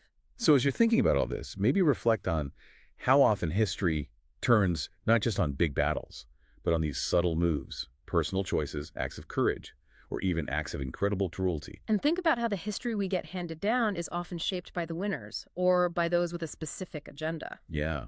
How a single story can change its meaning, its justification, over centuries, even reaching us today. What part of this whole tangled story stands out most to you? We're jumping headfirst into a real historical puzzle. The sudden, almost unbelievable fall of Shang Yu. Yes, Xiang Yu, a name that echoes, isn't it? Exactly. This guy was more than just a warrior. He was like a force of nature on the battlefield, seemed totally unstoppable. Invincible, almost. But then his empire just crumbles, and his end. It's legendary, but still debated. What really went down? How does someone that powerful fall so hard? It's a fantastic question, and honestly, it's kept people talking for centuries. We're diving into the Chu-Han Contention, that chaotic, brutal period right after the Qin Dynasty fell apart. Right, when these two giants, Liu Bang and Shang Yu, were basically battling it out to create the next empire. Precisely. And we're not just guessing here. We're looking at the foundational texts, things like the Shiji, the Grand Historian's massive work, and the Zizi Tongjian, that amazing comprehensive history. So our mission today is really to unpack all of that, the crucial decisions, the betrayals, those moments that feel straight out of a movie that sealed an empire's fate. And define these legendary figures forever. And maybe ask what this ancient story can tell you today about strategy, loyalty, maybe even just plain old human nature. Let's get into it. So the scene is set right after this initial truce, a very fragile one, between Liu Bang and Shang Yu. They'd agreed to split the land, supposedly ending the fighting. But that didn't last long, did it? Not at all. The ink wasn't even dry, you could say, and the tension was palpable. Liu Bang's advisors were immediately whispering in his ear. Or maybe shouting. Probably shouting. Yeah. And this is where it gets intense for Liu Bang, right? His top advisors, Zhang Ling and Chen Ping, they're sounding the alarm bells loudly. Oh, absolutely. Their warning is chillingly clear. They compare Xiang Yu to a tiger. A tiger. Yeah, you capture a tiger, you don't just let it wander off thinking it won't come back to bite you. Their advice was blunt. Hit him now. Hit him first, before he regroups. Wow. But Liu Bang, he actually pauses. He hesitates. He does, initially. And it's fascinating why. He's worried about breaking the covenant, the agreement they just made. He's concerned about his reputation, about looking dishonorable. So it's this huge conflict for him. Survival instinct versus, what, societal rules, keeping your word. Exactly that. You have the raw need to survive, clashing with these really strong ideas about oaths and honor that were, well, deeply embedded back then. Was a covenant like a super serious thing, not just a handshake deal? Oh, definitely. A serious business. Real social glue. In some cases, breaking one was just unthinkable, like a sacred oath or something that would ruin your name forever. Okay. But why didn't that apply here? I mean, surely breaking any deal was bad. Well, Xingliang and Chen Ping basically argue that Xiang Yu's track record, his known ruthlessness, Yeah. changed the game. Plus, the whole situation was so unstable. Power was shifting constantly. This wasn't about abstract honor. It was about survival, pure and simple. So the usual rules just go out the window when you're dealing with a tiger, essentially. That's the argument. And this is where Zhang Liang introduces this really key idea, something that arguably helps Liu Bang win in the end. The optimal program. Optimal program. Sounds very calculated. It is. Forget tradition, forget conventional morality for a second. The question is, what's the most strategically advantageous move right now, even if it breaks the rules? And for Zhang Liang, that meant Attack. Launch a surprise attack on Xiang Yu while he's retreating before he can gather his strength again. That was the optimal program. Pragmatism over honor. it's a total shift in thinking, isn't it? Survival above all else. No more noble gestures if they get you killed. Pretty much. And the historical accounts really emphasize this Liu Bang's ability to adapt, to choose victory over sticking to formalities. Given the stakes, the moral pressure wasn't actually that high, and frankly, what the minor players thought didn't matter much. It was about power. Okay, so Liu Bang is convinced. He listens to Zhang Liang, goes against his initial hesitation, and launches the surprise attack. He's counting on his allies, Han, Xin, and Peng Yu, to back him up. Right, they're supposed to join in, make it a coordinated assault. But then, plot twist, they just don't show up. Disaster, absolute disaster for Liu Bang. And it throws the fragility of these alliances into sharp relief, doesn't it? Totally. Imagine planning this huge move, and suddenly you're out there alone facing an enemy who's now absolutely furious because you just betrayed them. Exactly. Yeah. And why didn't Han Xin and Peng Yu join? Simple self-interest. They looked at the situation and thought, what's in it for me? Where's my guarantee? Risking their necks without a clear reward? Nah. That must have been a devastating defeat for Liu Bang, not just militarily, but psychologically. He banked on them. A brutal lesson. And it points to something about Liu Bang. He was smart, a shrewd strategist in many ways, but maybe he sometimes misjudged just how much self-interest drove his allies. That cost him here. Big time. The Chu army, now angry and betrayed, fights back hard. Ferociously, they just smash Liu Bang's plans to pieces. You can almost picture Liu Bang turning to Zhang Liang, completely stunned, asking, why? Why didn't they follow orders? A real wake-up call. Loyalty isn't automatic. Not at all. And Zhang Liang basically gives him the unvarnished truth. Allies need more than commands. They need a reason that usually comes down to power, land, titles, self-interest. So what's the solution Zhang Liang proposes? More strategy? Simple. Direct, realpolitik. He tells Liu Bang, promise them what they want. Offer Han Xin and Peng Yu significant land and titles. Give them a concrete stake in the victory. Ah, the classic move. Secure loyalty with power and wealth. It sounds cynical, but it often works, doesn't it? It's a lesson that echoes through history, through politics, even business. People need incentive. Right. So while Liu Bang is trying to fix that mess, promise his allies the world, what else is happening? You mentioned another front. Yes, things were also moving in the south. One of Liu Bang's generals, Liu Jie, was laying siege to a really important city, Shuyang. Shuyang, Yes. that name keeps popping up in Chinese history, doesn't it? Why was it so important here? Immensely important. It was the old capital of the Chu state, Xiang Yu's heartland, really. Right. And it was a major stronghold for him. Capturing it wasn't just a strategic gain, it was a massive blow to Chu morale. A symbolic victory as much as a military one? Exactly. It's fascinating how some places just seem destined to be flashpoints again and again. Xuyang is one of them. Okay, so Shang is under siege. Liu Bang is frantically making deals with his allies. The pieces are moving. Yeah. It's all building towards the final showdown, isn't it? It is. The Battle of Gaixia. This is it. The clash that decides everything. The main event. Yeah. And the odds. They weren't exactly even, were they? Not even close. Shang Yu has maybe 100,000 soldiers. A big army, sure. But Liu Bang, now with Han Xin and Peng Yu presumably on board. How many did he have? Estimates suggest at least 600,000. Maybe more. Whoa. 6-1. Minimum. Minimum.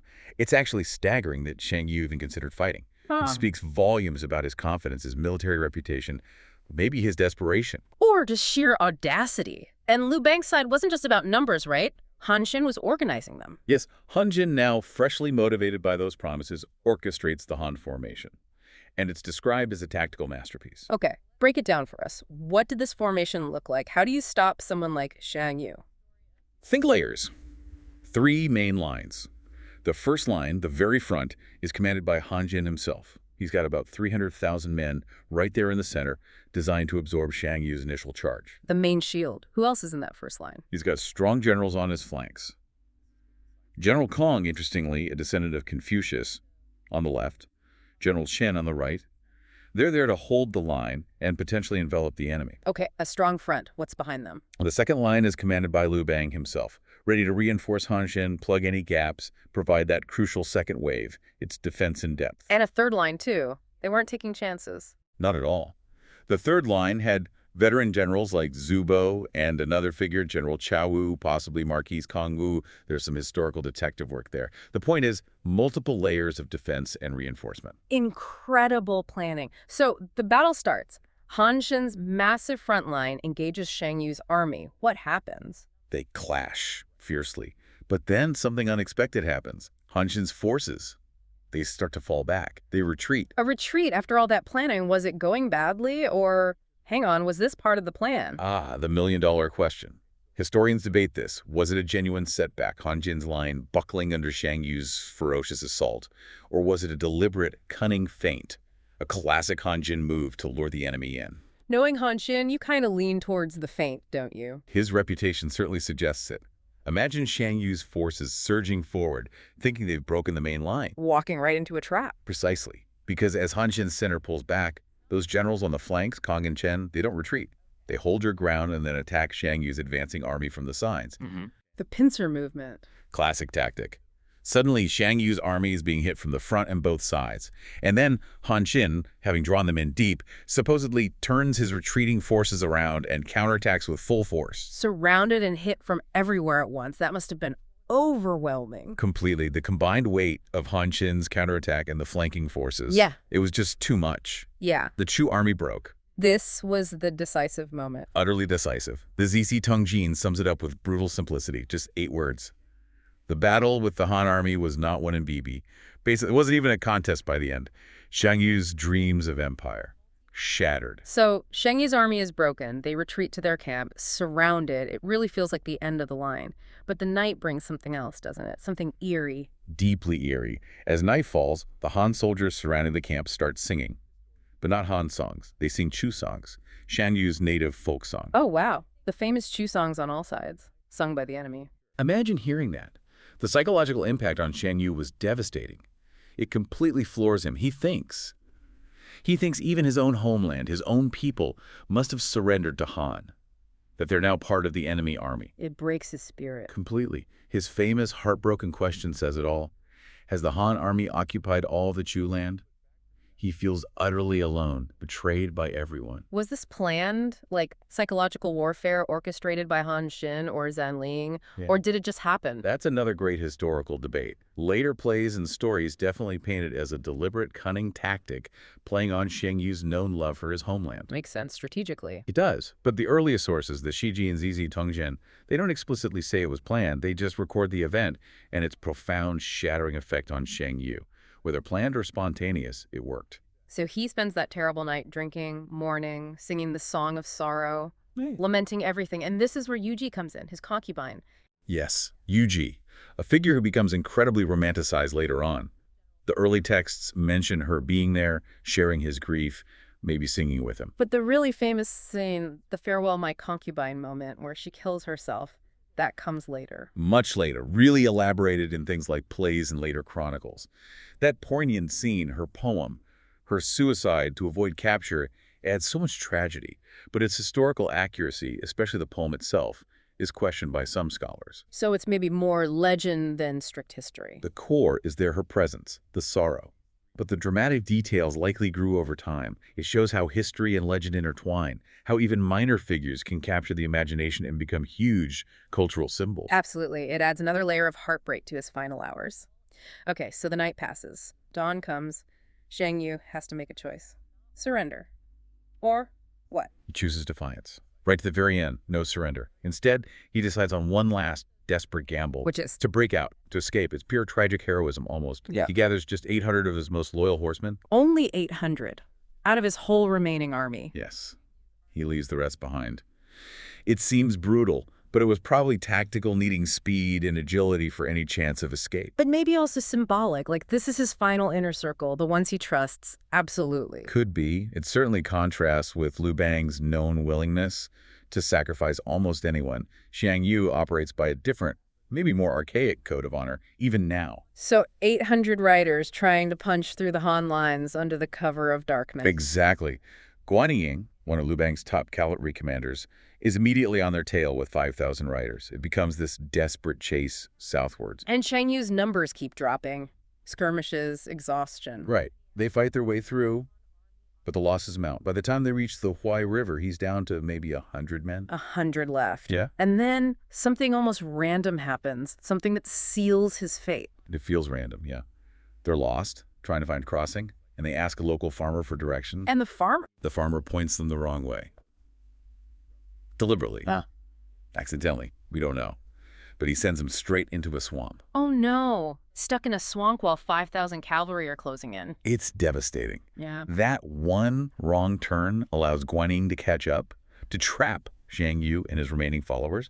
There's nowhere left to run. So this is it, the final stand, Dongcheng. Dongcheng. Xiang Yu is down to just 28 loyal knights, 28 against thousands. What does he do? What does he say? He rallies them, gives this incredible speech. He basically says, look, my downfall is fate. Heaven is destroying me. It's not because I fought badly. Still defiant, blaming destiny, not himself. Absolutely. He's challenging fate itself. Yeah, right. And then he fights. Oh, how he fights. Like the legend he was. Completely. He personally charges the Han lines multiple times.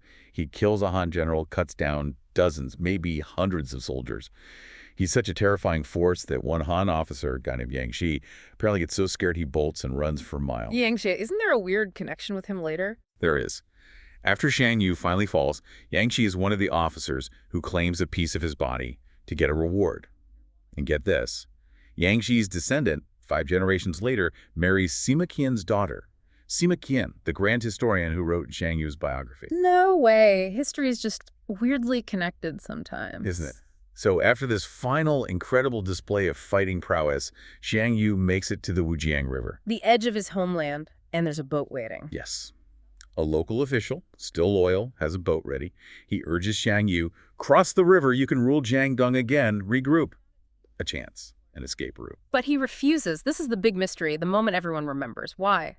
Why not cross? 1,000 people for 2,000 years. Was it pride? He'd boasted he'd conquer the empire. How can he return home a failure?